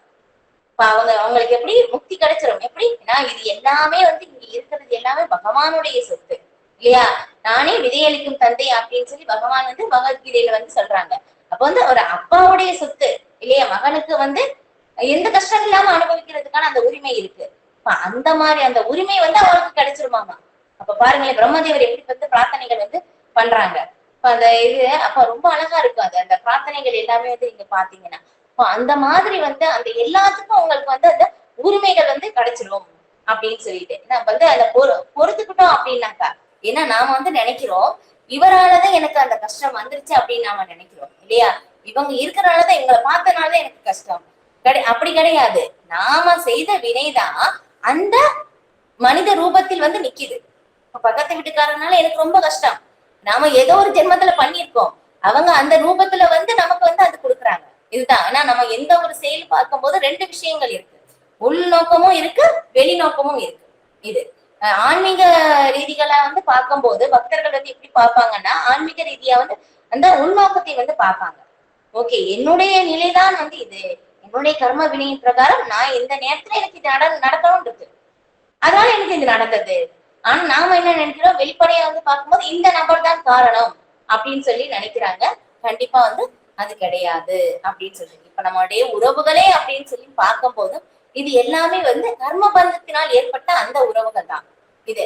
இப்ப இல்லையே இவங்க என்னுடைய உறவு சரியே இல்லை, என்னுடைய வாழ்க்கை துணை சரியே இல்லை, இல்லை என்னுடைய குழந்தைகள்னால எனக்கு ரொம்ப தொந்தரவு. ஏன் அப்படின்னு சொல்லும் போது நம்மளுடைய கர்ம வினை நான் செய்ததுதான் அந்த உருவத்தில் நிக்கிது நம்முடைய துன்பப்படுத்த. அப்ப இதுல எல்லாமே நமக்கு சரி கட்டணும் அப்படின்னு சொல்லும் போது இது எல்லாமே கர்ம பந்தத்தினால் ஏற்பட்ட உறவு. ஆனா நம்முடைய நித்திய உறவு பகவான் தான். பகவானே நம்மளுடைய வாழ்க்கையில எப்ப சேர்த்துக்கிறோமோ இதுல இருந்து நம்ம வெளிவர முடியும். இதுதான் சொல்யூஷன், வேற எதுவுமே கிடையாது. அதுதான் அந்த மாதிரி இங்க வந்து குந்தி தேவி வந்து பிரார்த்தனை பண்றாங்க, இது எனக்கு எல்லாமே திரும்ப திரும்ப வரட்டும், அவங்களை எப்பவுமே நினைச்சுக்கிட்டே இருக்கலாமே. நம்ம என்ன நம்முடைய எல்லா வேதங்களுடைய சாஸ்திரங்கள்டையும் ஒரே ஒரு கோட்பாட்டை வந்து சார்ந்திருக்கு. அது என்ன அப்படின்னாக்கா, ஸ்மர்த்தவியக சததம் விஷ்ணு விஸ்மர்த்தவியக நாகி ஜாதுஜித். எப்போதும் கிருஷ்ணரை நினைக்க வேண்டும், எப்போதும் கிருஷ்ணரை மறக்க கூடாது. அதுதான் ரொம்ப கஷ்டம் தான் இல்லையா? சின்ன 2 லைன் தான். நம்ம எப்பவுமே கிருஷ்ணரை நினைக்கணும்னு சொல்றோம், கிருஷ்ணரை மறக்க கூடாதுன்னு சொல்றோம். ரொம்ப ஈஸியா தானே இருக்கு. ஆனா நம்ம வந்து பிராக்டிஸ் பண்றது ரொம்ப ரொம்ப கடினம் இல்லையா? ஏன்னா வந்து ஒரு பக்தர் வந்து ரொம்ப அழகா வந்து பிரார்த்தனை பண்றாங்க. எப்படின்னா, நாம வந்து ஒவ்வொரு செகண்டும் வந்து நம்ம மூச்சு விடுறது பகவானுடைய கருணையால் தான் இல்லையா? இல்ல அப்படின்னாக்கா நம்மளால வந்து இது வந்து உயிரோட வந்து இருக்கவே முடியாது. ஆனா அப்படி இருக்கும்போது என்ன, நம்ம அந்த இதெல்லாம் வந்து கண்டுக்கிறது இல்லை இல்லையா? நம்ம பாட்டுக்கு வேலை நடக்கும், மூச்சு விடுவோம், இது பண்ணுவோம். ஆனா இருந்தாலும் ஒவ்வொரு தடவையும் வந்து மூச்சு விடும் போதும் பகவானை வந்து நினைக்கணுமாமா. நம்ம வந்து சொல்றது ஈஸி இது எல்லாமே, ஆனா அது அப்படி நினைக்காம வந்து விடுற மூச்சு எல்லாமே வேஸ்ட் தானா, உயிரற்றதுக்கு சமம் அப்படின்னு வந்து சொல்றாங்க. அப்ப பாருங்க, ஒவ்வொரு செகண்டும் பகவானை வந்து நம்ம வந்து நினைக்கிற மாதிரி நம்முடைய வாழ்க்கையை வந்து எப்பவுமே அமைத்துக் கொள்ள வேண்டியது ரொம்ப ரொம்ப முக்கியம் அப்படின்னு சொல்லிடு. ஜன்மைஸ்வரிய ஸ்ருதஸ்ரீ ஏதமானக மதகப்புமான் நைவார்ஹதி அபிதாதும்பை துவாம் அகிஞ்சன கோச்சரம். எம்பெருமானே, பகவானாகிய தங்களை சுலபமாக அணுகிவிட முடியும். ஆனால் பௌதிக வாழ்வில் முற்றிலும் விரக்தி அடைந்தவர்களால் மட்டுமே அதை செய்ய முடியும். கௌரவமான குடும்பம், பெரும் செல்வம், உயர்கல்வி மற்றும் உடல்நலத்து ஆகியவற்றில் தன்னை முன்னேற்றிக் கொள்ள முயலும் ஒருவரால் உண்மையான உணர்வுடன் உங்களை அணுக முடியாது. இங்க சொல்லியிருக்க பாருங்க, பகவானாகிய தங்களை சுலபமாக அணுகிவிட முடியும் இல்லையா? பகவானை வந்து அடையிறது ரொம்ப ரொம்ப ஈஸியாமா. பகவானை வந்து ஒரு நொடியிலும் அடையலாம், பற்பல பிறவிகளுக்கு பிறகும் அடையாமல் இருக்கலாம் இல்லையா? பகவத்கீதையிலையும் பகவான் சொல்லுவாங்க, பகுனாம் ஜென்மனாம் அந்தே. ஞானவான் இல்லையா? அப்ப வந்து பற்பல பிறவிகளுக்கு பிறகும் ஒரு ஞானவான் வந்து என்னை வந்து புரிஞ்சுக்கலாம் தான் சொல்றாங்க, அடைய முடியாது அப்படின்னு சொல்லி. அப்ப பாருங்களேன், எத்தனையோ பிறவிகளுக்கு அப்புறமும் பகவானை அடையாமலும் இருக்கலாம். அங்க சொல்லியிருக்கிற மாதிரி ஒரு நொடியை வந்து அடையலாம் இல்லையா? அந்த கட்பாங்க மகாராஜா அவங்களுடைய கதையில எடுத்து தெரிஞ்சுக்கலாம். கட்பாங்க மகாராஜா வந்து என்ன பண்றாங்க, தேவர்களுக்காக வந்து சண்டை போடுறாங்க அசுரர்களிடம் இருந்து. அப்ப சண்டை போட்டு அவங்க வந்து வெற்றி கிடைச்சிருக்கு. இப்ப தேவர்களுக்கு வந்து ரொம்ப சந்தோஷம். அப்ப வந்து தேவேந்திரன் வந்து கேக்குறாங்க, உங்களுக்கு வந்து என்ன வரம் வேண்டும் சொல்லுங்க அப்படின்னு சொல்லும் போது, என்னுடைய ஆயுள் இன்னும் எவ்வளவு நாள் இருக்குன்னு சொல்லி கட்பாங்க மகாராஜா வந்து கேக்குறாங்க. இன்னும் ஒரு க்ஷணம் தான் இருக்குன்னு சொன்னா உடனே பகவானுடைய ஸ்மரணத்துல அப்படியே வந்து கீழே இறங்குறாங்க. அப்ப தேவலோகத்துல இருக்காங்க, அங்கிருந்து அப்படியே பூலோகத்துல கீழே வந்துகிட்டே பகவானுடைய ஸ்மரணத்திலேயே அப்படியே கீழே வந்து அப்படியே பகவானை வந்து அடைகிறாங்க. பாருங்க, ஒரு நொடியில அவ்வளவு முழு எல்லாத்தையும் வந்து கவனத்தையும் பகவான் மேல வந்து அவங்க ஈடுபடுத்தினாங்க. இதுல வந்து கடினம் இல்லையா? அத ஒரு க்ஷணத்துல வந்து அவங்க எப்படி அடைய முடிஞ்சது இல்லையா? தூய பக்தர்களுக்கு அது சாத்தியம் அப்படின்னு சொல்லிட்டு அதாவது கட்வாங்க மூமெண்ட் அப்படின்னு சொல்லுவாங்க. எல்லாருடைய வாழ்க்கையில் நடக்கும் இல்லையா? ஒரு செகண்ட் அந்த கட்வாங்க மூமெண்ட்ல நம்முடைய வாழ்க்கைய ஒரு சேஞ்சஸ் நடக்கும் இல்லையா? திருப்பு முனை அப்படின்னு சொல்லுவாங்க, வாழ்க்கையின் திருப்பு முனை. அது எல்லாருக்குமே வந்து ஒரு காலத்துல நடக்கும். ஏன்னா பகவான் வந்து எல்லாருடைய வாழ்க்கையிலையும் வந்து ஒரு கட்டத்துல வந்து பாப்பாங்களாம். வந்து பார்க்கும்போது ஓகே இந்த ஜீவராசியை வந்து ரொம்ப ஹாப்பியா தான் இருக்கு இங்க பௌதிக உலகத்துல, என்ன தேடலன்னு சொல்லி போயிருவாங்களாம். ஆனா பகவான் கஷ்டம் கொடுக்கறது எதுக்காக? பகவானே வந்து கொடுக்குறாங்க, ஓகே என்னை வந்து இந்த ஆத்மா திரும்பி பார்க்கும் அப்படின்னு சொல்லிட்டு. இப்ப நம்ம திரும்பி பார்த்தோம்னா பகவான் வந்து வருவாங்க, இல்லைன்னா ஓகே சரி இந்த ஆத்மாக்கு இன்னும் வந்து டைம் இருக்குன்னு சொல்லி பகவான் வந்து போயிருவாங்க. இப்ப உதாரணம் எப்படி சொல்றாங்கன்னா, இப்ப ஒரு சின்ன குழந்தை இல்லையா, அம்மா வந்து கீழே படுக்க வச்சிருக்காங்க, அவங்க வந்து வேலை பார்த்துக்கிட்டே இருப்பாங்க, வந்து பாக்குறாங்க, ஓகே குழந்தை அது பாட்டுக்கு விளையாடிக்கிட்டே இருக்கு அப்படின்னு சொல்லி பார்த்துட்டு போயிடுறாங்க. இதே குழந்தை அழுகும் போது என்ன பண்ணுவாங்க, வேகமா வந்து தூக்குவாங்க. அதுதான் வந்து என்ன வந்து பகவானை வந்து நாம ஐயோ அழுது கூப்பிடும் போது, இப்ப அந்த நேரத்துல கூப்பிடும் போது என்ன பண்றாங்க, பகவான் வந்து வர்றாங்க. அதுதான் வந்து ஆச்சாரியர்கள் வந்து பிரபுபாதம்னு சொல்லுவாங்க. என்னன்னா நம்ம ஹரிநாமம் சொல்லும் போது நம்ம வந்து அந்த குழந்தை வந்து எப்படி அம்மா வரணும் வந்து தூக்கணும் அப்படின்னு சொல்லி அந்த ஏக்கத்துல அழுகுதோ அந்த மாதிரி நம்முடைய ஜபம் வந்து இருக்கணுமாமா. நம்ம அப்படி எல்லாம் பண்றது இல்ல. அந்த ஒரு நிலைக்கும் நமக்கு எவ்வளவு தூரம் இருக்கு இல்லையா? அந்த ஒரு மனநிலை வந்து நம்ம அந்த பிரிவை வந்து நம்ம உணர்றதே இல்லை. அந்த ஒரு இது ஏன்னா அவ்வளவு இது அந்த களங்கத்திலானதான் வந்து நம்ம வந்து பண்றோம்.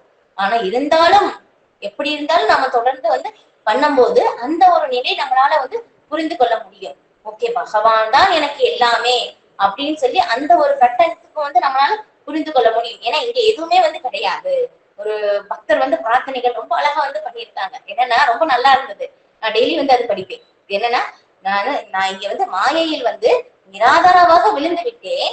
உங்களை தவிர வேறு எந்த விடுதலையும் நான் காணவில்லை. ஆதரவற்றவர்களுக்கு நீங்கள் தான் ஒரே ஆதாரம் இல்லையா? அப்ப வந்து அதனால வந்து நான் என்ன பண்றேன், உங்களுடைய தாமரை திருவடிதான் எல்லாமே அப்படின்னு சொல்லி நானே நல்லாவே புரிஞ்சுக்கிட்டு நான் உங்கள்ட்ட சரணடைகிறேன். எப்படி பிரார்த்தனை பண்றாங்க பாருங்க. ஏன்னா பகவான் தான் எல்லாமே, பகவானை தவிர வேற எதுவுமே கிடையாது. பிரகலாத் மகாராஜா பிரார்த்தனையில எப்படி சொல்றாங்கன்னா, இப்ப வந்து ஒரு குழந்தைக்கு வந்து அம்மா அப்பா தான் பாதுகாப்பு, டாக்டர் இருக்காங்க, எல்லாமே வந்து சொல்றோம் இல்லையா? எல்லாருமே இருந்தும் எப்படி ஒரு நபருக்கு வந்து உயிர் போகுது இல்லையா? அம்மா கையில தான் வச்சிருக்காங்க குழந்தைய, இருந்தாலும் ஏன் குழந்தை அழுகுது இல்லையா? அப்ப அப்படின்னு பார்க்கும்போது அதையும் தாண்டி என்னவோ ஒண்ணு இருக்கு. இப்ப அதுதான் வந்து பார்க்கும் போதும் நம்ம எவ்வளோ இது இருந்தாலும், நம்முடைய சுத்தியிலே எல்லா பாதுகாப்பும் இருந்தாலும் ஏன் அதையும் மீறி வந்து எப்படி வந்து ஒரு நபருக்கு உயிர் வந்து போகுது?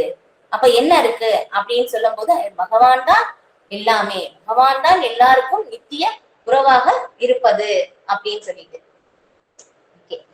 அதுக்கப்புறம் இங்க சொல்லியிருக்கிறோம் பாருங்க. இப்ப கௌரவமான குடும்பம், பெரும் செல்வம், உயர்ந்த கல்வி மற்றும் உடலழகு ஆகியவற்றில் தன்னை முன்னேற்றிக் கொள்ள முயலும் ஒருவரால் உண்மையான உணர்வுடன் உங்களை அணுக முடியாது இல்லையா? நம்ம வந்து ரொம்ப வந்து நிறைய செல்வம் வந்துச்சுனாலும் அவங்களால புரிஞ்சுக்க முடியாது இல்லையா? இந்த நலக்குவரன் மணிக்கிரீவன் இல்ல குபேரனுடைய மகன்கள் தாமோதர லீலையில வந்து நம்ம வந்து படிக்கிறோம் இல்லையா? அவங்களால வந்து இது பண்ண முடியாது, ரொம்ப பெரும் செல்வம் இருந்தாலும். உயர்ந்த நிறைய படிச்சுட்டாங்க அப்படின்னாக்க என்ன ஆகும்? ஏன்னா ஆன்மீகத்துல எப்படியாமா எந்த அளவுக்கு வந்து அவங்க படிக்கிறாங்களோ அதனுடைய ஒரு கேரக்டர் வந்து எப்படி அவங்க வந்து ரொம்ப பணியணுமாமா. ரொம்ப படிச்சுட்டாங்க அப்படின்னாக்கா அவங்க ரொம்ப பணியணுமாமா. இதே பௌதிகத்துல பார்க்கும்போது எப்படி இருக்கும் இல்லையா? ரொம்ப நல்லா படிச்சுட்டாங்க அப்படின்னாக்கா ரொம்ப டிஸ்டன்ஸ் மெயின்டைன் பண்ணுவாங்க இல்லையா? ரொம்ப தெரிஞ்சவங்களா இருந்தாலும் டிஸ்டன்ஸ். இதுதான் ஆன்மீக கல்விக்கும் பௌதிக கல்விக்கும் வந்து உள்ள வேறுபாடு இதுதான் இல்லையா? குரு மகாராஜ் எல்லாம் பார்க்கும்போது எந்த ஒரு இதே இருந்தாலும் எல்லா ஒரு ஆத்மாவையும் அவ்வளவு இதா வந்து பண்ணுவாங்களாமா. நான் குரு மகாராஜ் பத்தி ஒரு சில வார்த்தைகள் வந்து இங்க வந்து சொல்றேன். என்னன்னா, ஒரு நாள் வந்து நான் வந்து பாக்கல, நான் கேள்விப்பட்டிருக்கேன். அப்ப வந்து ஒரு ஒரு மாதாஜி வந்து என்கிட்ட சொன்னாங்க, ரொம்ப இதா இருந்தது நமக்கெல்லாம். என்னன்னா, அப்ப வந்து அப்பெல்லாம் பார்க்கும்போது ஒரு சன்னியாசி இல்லையா? அப்ப வந்து அவங்க எந்த மாதிரி இருப்பாங்க? இப்ப குரு மகாராஜ்ல ரொம்ப ஹெல்த்தா இருக்கும் போது, இப்ப கோயம்புத்தூர்ல வந்து ரத யாத்திரை வந்து நடக்குதாமா. அப்ப அந்த ரத யாத்திரை நடக்கும்போது குரு மகாராஜ் வந்து அங்க வந்திருக்காங்க. இப்ப கீர்த்தனை எல்லாம் பண்ணிட்டு இருக்காங்க. ஒரு மாதாஜி மட்டும் ஒரு புதுசா அந்த நிறைய பேர் போவாங்க இல்லையா வழியில, ஒருத்தவங்க வந்து ரொம்ப யோசனை பண்ணிட்டு நிக்கிறத வந்து பாத்துட்டு கேக்குறாங்க, வாங்க ரதம் இழுங்க அப்படின்னு சொல்லும்போது, இல்ல நான் வந்து நான்வெஜ் வந்து அந்த இதுல கவர்ல அதுல வச்சிருக்காங்க அவங்க, நான் அது வந்து கொண்டு போறேன், அது வந்து கையில இருக்கும்போது எப்படி இழுக்கிறது அப்படின்னு சொல்லி அவங்க ரொம்ப யோசனை பண்றாங்கம்மா. குரு மகாராஜ் எதுவுமே யோசிக்கல, எல்லா ஆத்மாக்கும் கருணை கொடுக்கணும் அப்படின்னு சொல்லி உடனே குரு மகாராஜ் அந்த கையில வாங்கி பாருங்க, ஒரு நான்வெஜ் அந்த இதுல கவர் கையில வச்சிருக்காங்க, அது கையில வாங்கிட்டு அந்த மாதாஜி வந்து அவங்க வந்து ரதம் இழுத்த பிறகு அவங்க கிட்ட திருப்பி கொடுக்குறாங்க. அதுக்கப்புறம் குளிச்சுட்டு வந்து குரு மகாராஜ் வந்து குளிச்சுட்டு திரும்ப வந்து ரதம் வந்து இழுத்தாங்களாமா, இங்க வந்தாங்களாமா. அப்ப பாருங்களேன் எவ்வளவு காரணமற்ற கருணை இல்லையா? யாருமே அவங்களுக்கு தெரியாது இல்லையா? எந்த ஒரு தாழ்ந்த ஒரு நிலையில் இருக்கும் இந்த ஜீவாத்மாவையும் நேரடியா வந்து அவங்க சந்திக்கிறாங்க. அந்த ஒரு நிலையில தான் இருக்கிறது உயர்ந்த கல்வியுடைய மதிப்பு. அதுதான். ஆனா நம்மளால அதெல்லாம் வந்து பண்ண முடியாது. அந்த நிலைக்கு நமக்கு நாம எவ்வளவு தூரத்துல இருக்கோம். இதுதான் பௌதிக கல்விக்கும் ஆன்மீக கல்விக்கும் உள்ள டிஃபரன்ஸ் வந்து இதுதான். இதை வந்து நிறைய நம்ம சொல்லிக்கிட்டே வந்து போகலாம் குரு மகாராஜ் பத்தி இல்லையா? நம்ம வந்து டைம் இல்லை நமக்கு, அதுதான் இது. ஓகே, அப்ப அதுக்கப்புறம் இங்க சொல்லியிருக்கிற மாதிரி அப்ப வந்து இது எல்லாமே நமக்கு இருக்குது அப்படின்னாக்கா நம்ம வந்து கண்டிப்பா வந்து பகவானை வந்து அணுக முடியாது. அதனால எல்லாத்தையும் விடணுமா அப்படின்னு கேட்டாலும் இப்ப இருக்கிற சூழ்நிலையை கண்டிப்பா நமக்கு தேவையானது கண்டிப்பா வேணும் இல்லையா? நம்ம எல்லாருமே கிரகஸ்தர்கள், கண்டிப்பா வேணும். ஆனா வந்து என்ன சொல்றாங்க பகவான் வந்து, இது எல்லாமே வந்து இதுல வந்து நம்ம ஃபுல்லா மூழ்கி போகாம இதனுடைய நிலையற்ற தன்மையை வந்து கண்டிப்பா நம்ம புரிஞ்சுக்கணும் அப்படின்னு வந்து சொல்றாங்க. ஏன்னா எதுவுமே நிரந்தரம் கிடையாது, இது எல்லாமே நிலையற்ற தன்மை அப்படின்னு தெரிஞ்சு கண்டிப்பா என்ன பண்ணணும், அதன் மேல ஒரு பற்றின்மையை வளர்த்துக் கொள்ள வேண்டும். இது உண்மையான சன்னியாசம் இல்லையா? நான் அந்த அதன் மேல வந்து ஃபுல்லா அட்டாச்மெண்ட் வந்து போயிடக்கூடாது. ஏன்னா ஒரு பொருள் மேல வந்து எந்த அளவுக்கு பற்றுதல் வைக்கிறோமோ அந்த அளவுக்கு வந்து அந்த பொருளை இழக்கும் போது நமக்கு அந்த துன்பத்தை கொடுக்கும். அதனால வந்து என்ன ஆகும், எல்லாமே நமக்கு தேவைதான், எல்லாமே நம்மளுடைய தேவைக்காக நம்ம யூஸ் பண்ணும் போது அங்க எந்த விதமான இந்த இதுவும் இல்ல. ஆனா வந்து அது தேவைக்கு அதிகமாக வைத்து அந்த பொருள் மேல எதுவா இருந்தாலும், அந்த ஒரு நபராக இருந்தாலும் பொருளாக இருந்தாலும் அதன் மேல நம்ம வந்து மிகுந்த பற்றுதல் வைக்கும் போது என்ன ஆகும், நமக்கு வந்து அந்த அதுவே வந்து நமக்கு துன்பமாக தான் முடியும்.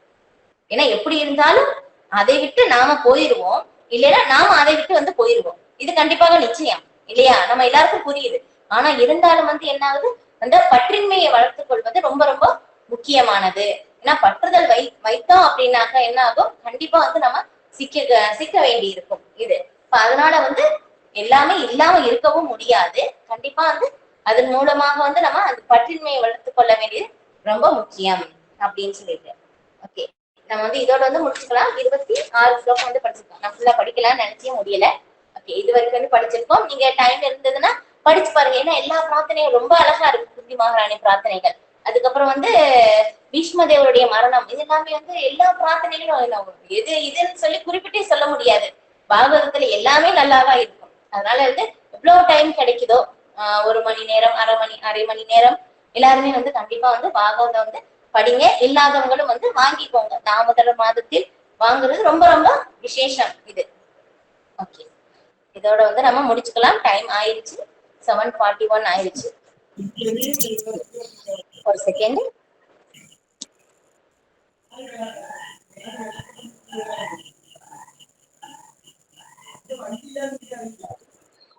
ஒரு செகண்ட் இருங்க.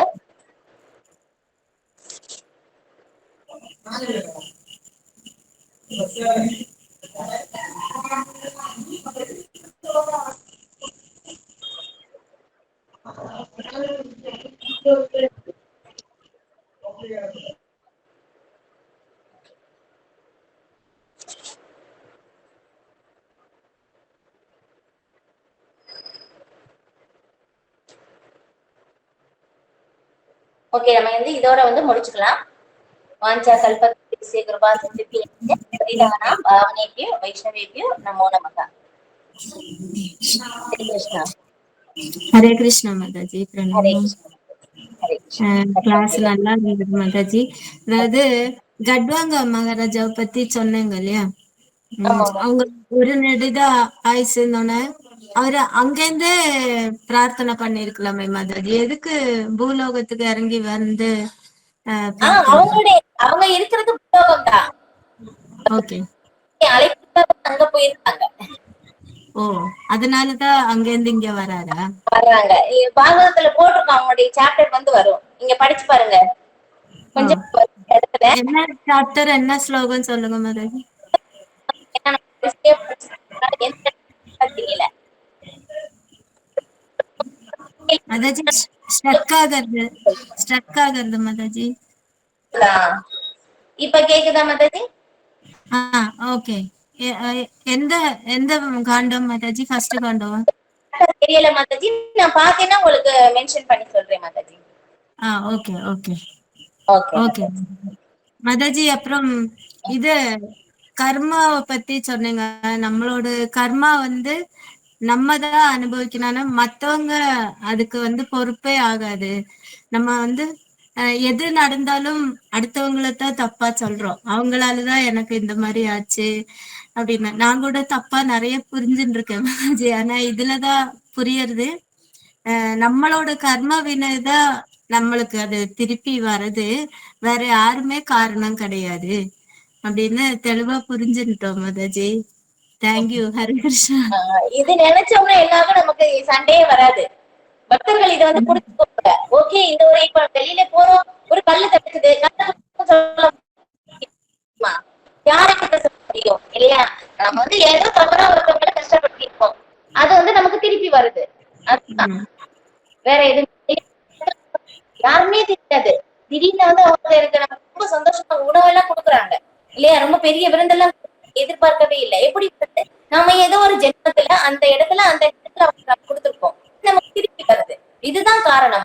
என்ன பண்ணுவாங்க பக்தர்கள், இந்த நாள பாதிக்கப்பட மாட்டாங்க. ரொம்ப ஒரு நாள் ரொம்ப பெரிய விருந்து உணவு கிடைக்கும், ஒரு நாள் வந்து நம்ம நிக்கலாம், எப்படி வேணாலும் நமக்கு நடக்கலாம். இது இங்க இருக்கிற நிலை, அது எல்லாமே டிஸ்டர்ப் ஆகாம இங்க குந்திமாரன் ஒரு பிரார்த்தனை சொல்லுவாங்க, ரொம்ப நல்லா இருக்கும். இப்ப நதிகள் வந்து எப்படி எந்த ஒரு சூழ்நிலை எடுத்தாலும் அது தானா வந்து கடலை நோக்கி ஓடிக்கிட்டே இருக்கு. அதே மாதிரி என்னுடைய மனதும் கூட இங்க இருக்கிற சூழ்நிலையால பாதிக்காம என்னுடைய மனம் வந்து எப்பவுமே உங்களை நோக்கி வந்து ஓடிக்கிட்டே இருக்கணும். எனக்கு அந்த பிரேயர் வந்து ரொம்ப பிடிக்கும். பாருங்க எப்படி வந்து பிரார்த்தனைகள் எல்லாம் வந்து பண்றாங்க. ஏன்னா படிச்சு பாருங்க, இந்த மாதிரி ரொம்ப நல்லா இருக்கு எல்லா பிரார்த்தனைகள். முடிக்கலாம்னு நினைச்சே முடிக்க முடியல, நமக்கு வந்து பத்தல. அது இப்ப இந்த மாதிரி பண்றாங்க. ஏன்னா சூழ்நிலைகள் இப்படிதான். நாம நினைக்கிறது கஷ்டமா இருக்கே, இருக்கே முடியாது. இந்த சூழ்நிலை, இந்த பௌத்திக உலக டிசைனே இதுதான். நாம தான் இங்க வந்திருக்கோம். இங்க பௌதிகனா பகவான் மேல போட்டிடுறோம். இங்க சூழ்நிலையை மாத்தணும் அப்படின்னாக்கா பகவானோட போட்டியிட நம்ம முயற்சி பண்றோம். பகவானோட போட்டியிட்டோம்னா என்ன ஆகும்? நாம தோத்துதான் போவோம். ஆனா இது வந்து என்ன ஆகுது? இந்த உலகத்துக்கு கிடைக்கிறது நம்ம வந்து தண்டனை அனுபவிக்க இங்க வந்திருக்கோம். நாம இங்க இருந்து ஜெயில போகணும். இதுதான் அவ்வளவுதானே ஒழிய இங்க சமாளிச்சு இங்க சரி பண்ணி வாழணும் அப்படின்னாக்கா முடியாத காரியம். அதுதான் அப்படிதான் உணவனுடைய பாதிப்பு அந்த கண்ட்ரோல்ல வந்து இருக்கும். பிறப்பு இறப்பு முதுமை இருக்கு, 3 வகை இருக்கு. இது யாராலையும் மாத்தவே முடியாது. இது பக்தர்கள் வந்து புரிஞ்சுக்குவாங்க. புரிஞ்சு என்ன பண்ணுவாங்க? ஓகே, இந்த சூழ்நிலை இப்படித்தான், நம்முடைய நிலை திரும்பி எல்லா சூழ்நிலையும் பகவான் சேவை பண்ணணும். அதுதான் எப்படி இருந்தாலும் ஓகே. அந்த மாதிரி பண்ற எப்படி இருக்காங்க பகவான் வந்து சொல்றாங்க. அதுலயே வந்து எல்லா சூழ்நிலையிலையும் வந்து என்னுடைய பக்தி தொண்டில் வந்து செஞ்சுட்டு இருந்தோம்னா அவங்க என்ன பண்ணுவாங்க? உடனடியாக அந்த முக்குணங்களை அடக்கிறான் அப்படின்னு சொல்லிட்டு இல்லையா? அப்ப அந்த மாதிரி வந்து பகவான் வந்து சொல்றாங்க. இதே இன்னொரு பகவான் சொல்றாங்க, மாத்ரா ஸ்பர்சாஸ்து கௌந்தேய சீத உஷ்ண துக்கதா ஆகமா ஆகிடும் அனித்யா ஸ்தாம் சுதிச்சோ பாரதா. அர்ஜுனனுக்கு வந்து சொல்றாங்க, இங்க வந்து எல்லாம் ரொம்ப கஷ்டமா இருந்தாலும் பொறுத்துக்கொள்ள கற்றுக்கொள். இங்க இன்பம் துன்பம் ரெண்டுமே வருது, ரெண்டுமே பொறுத்துக்கணும். எப்படி அப்படின்னு சொல்லும் போதோ, எப்படி பருவ காலங்கள் கோடையும் குளிரும் வருது, மாறி மாறி வந்துகிட்டே இருக்கு இல்லையா? எப்படி இருந்தாலும் நம்ம பொறுத்துட்டு வாழ்றோம் இல்லையா? அதே மாதிரிதான் இன்பமும் துன்பமும் அதே மாதிரிதான் மாறி மாறி வந்துகிட்டே தான் இருக்கும். நாம என்ன மாத்த முடியாது. அதை எப்படி வந்து பொறுத்துக்கிறோமோ அதே மாதிரி இதையும் பொறுத்துக்கணும். கண்டிப்பா வந்து இப்போ ஒரு டிராவல்ல ஒரு எக்ஸாம்பிள் சொல்றேன். நம்ம வந்து ஒரு பிளைட் ஏரோப்ளேன் பார்த்ததே இல்லை இல்லையா? அந்த வாகனத்துல வந்து ஏறிட்டோம், இது வரைக்கும் பார்த்தது இல்லை. ரொம்ப நல்லா கேட்டிருக்கோம், ரொம்ப நல்லா கேட்டு ஓ இப்படி இருக்குமா அப்படி இருக்குமான்னு சொல்லி ரொம்ப இதா கேட்டுட்டு உள்ள ஏறிட்டோம். உள்ள போய் பார்த்தோம்னா நமக்கு எதுவுமே பிடிக்கல. அதுக்கப்புறம் என்ன ஆகுது? எப்படி இருந்தாலும் அந்த பயணம் இறங்குற வரைக்கும் வந்து உள்ள இருந்துதான் ஆகணும் இல்லையா? வேற வழியே கிடையாது. ஆனா என்ன ஆகும்? ஒரு நாள் அது கீழே இறங்கும் இல்லையா? அது வரைக்கும் என்ன பொறுத்துக்கணும். அதே மாதிரிதான் பகவான் என்ன சொல்றாங்க, இது உடல் என்னும் ரதத்தில். இந்த உடல் வந்து எப்படி ஒரு ரதம் தான் இல்ல, இதுக்குள்ள ஆத்மா பிரயாணம் பண்ணிட்டு இருக்கு. ஒரு நாள் இந்த உடல் ரொம்ப நல்லா இருக்குன்னு சொல்லி நாம தான் வாங்கணும். ஆனா இந்த உடல் எப்படி இருக்கு? நாம நினைக்கிறதுக்கு எப்படி நினைச்சோமோ அதுக்கு ஆப்போசிட்டா தான் இருக்கு. ஆனா எப்படி இருந்தாலும் என்ன பண்ணணும்? உள்ள வந்துட்டோம், ஒரு நாள் இதுல இருந்து வெளியே போயிருவோம். அது வரைக்கும் நம்ம என்ன பண்ணணும்? இதே பொறுத்துக்கிட்டு தான் ஆகணும், வேற வழியே கிடையாது இல்லையா? அதுதான் அது பொறுத்துக்கிட்டோம்னா என்ன ஆகும்? நம்ம திரும்பி பகவான்கிட்ட போயிடலாம், திரும்பி இங்க வர தேவையில்லை. அதுதான் இது எல்லாமே பகவத்கீதையில நமக்காக சொல்லப்பட்டிருக்கு இல்லையா? நமக்கு ரொம்ப நெருங்கிய ஃப்ரெண்டு. அவங்க என்ன பண்ணுவாங்க? இங்க எல்லாம் போனேன்னா இந்த மாதிரி எல்லாம் நீ மாட்டிக்குவ, நமக்கு அது சீக்கிரட் எல்லாம் சொல்லி கொடுப்பாங்க. பகவான் என்ன சொல்றாங்க? சுக்ருதம் சர்வபூதானா, எல்லா உயிர்வாளிகளுக்கும் உற்ற நண்பன் நான் அப்படின்னு சொல்லிட்டாங்க. அப்ப நம்முடைய உற்ற நண்பனாக இருக்கிற பகவான் வந்து பகவத்கீதையில நீ இந்த பௌதிக உலகத்துல இந்த மாதிரி செஞ்சா மாட்டிக்குவ, இந்த மாதிரி செஞ்சா நீ வெளியே வந்துருவ, எல்லா சீக்கிரட்டும் கொடுத்துருக்காங்க. அதனாலதான் என்ன பண்றாங்க? டெய்லி பகவத்கீதை படிக்கணும். பகவான் ததாமே புத்தியோகம் தான், நானே குடிக்கிறேன் அப்படின்னு சொல்லிட்டாங்க. அதனால நம்ம டெய்லி படிச்சோம் அப்படின்னாக்கா பகவான் நமக்கு எப்பவுமே வந்து நமக்கு ஒரு துணையாகி இருந்து எல்லாமே வந்து நமக்கு சொல்லுவாங்க. எப்படி இங்க இருந்து நம்ம திரும்பி பகவான்கிட்ட போறதுக்காக. ஆனா அங்க போயிட்டோம்னா ஆனா திரும்பி இங்க வர தேவையில்லை இல்லையா? துன்பம் நிறைந்த இவ்வுலகில் நாம் இங்க திரும்பி வர வேண்டாம், பகவானே வாக்குறுதி வந்து கொடுக்குறாங்க. இதுதான். ரொம்ப நன்றி மாதாஜி. நான் கூட நீங்க சொன்ன மாதிரி ஃபர்ஸ்ட் அபுதாபி போனோன்னு இந்த மாதிரி ஃபீல் பண்ணிருக்கேன். இங்க இருந்து ஏரோப்ளைன் பயணம் அவ்வளவு நல்லா இருக்கு, இதுல எல்லாம் எப்ப நம்ம போவோம் அப்படின்னு இருந்தது. ஆனா ஃபர்ஸ்ட் நான் போய் அதுல ஏறி உட்காந்தோன்னே இவ்வளவுதானா, ஒரு ஏர்பஸ் மாதிரி இருக்குது, ரெண்டு எப்ப இறங்குவோம் நம்ம கீழே அப்படின்ற மாதாஜி நிஜமாவே இருந்தது. தேங்க்யூ மாதாஜி. ஹரே கிருஷ்ணா. ஏன்னா இங்க இருக்கிறது எல்லாமே நமக்கு ரொம்ப கம்மி தான், நம்ம அனுபவிக்கிற மாதிரி இல்ல, நம்முடைய மனசுதான் ரொம்ப அனுபவிக்கும். அப்படி இருக்குமோ இப்படி இருக்குமோ பார்த்து இருக்காது. அதுதான், ஏன்னா நாம எப்படி உயர்ந்த சுவை அனுபவிக்கிறவங்க, ஆத்மாவுடைய நிலை பகவானோட அங்க உயர்ந்த சுவை அனுபவிக்கிறது. ஆனா நாம என்ன நினைச்சோம், இங்க ஜடை தாழ்ந்த சுவை அனுபவிக்கிறோம். ஆனா ஆத்மா எப்பவுமே பூரண திருப்தி அடையாது. பூரண திருப்தி எப்ப அடையும், பகவானுடைய அந்த கனெக்ஷன்ல ஆன்மீக ரீதியில் இருந்து செயல்படும் போது மட்டும்தான் ஆத்மா வந்து பூரண திருப்தி அடையும். ஏன்னா ஆத்மா அந்த உயர்ந்த தளத்துலதான் வந்து இருக்கு அப்படின்னு சொல்லிட்டு. சரி, ஓகே மாதிரி முடிச்சுக்கலாம், ஏன்னா டைம் ஆயிடுச்சு. ஓகே, ஹரே கிருஷ்ணா.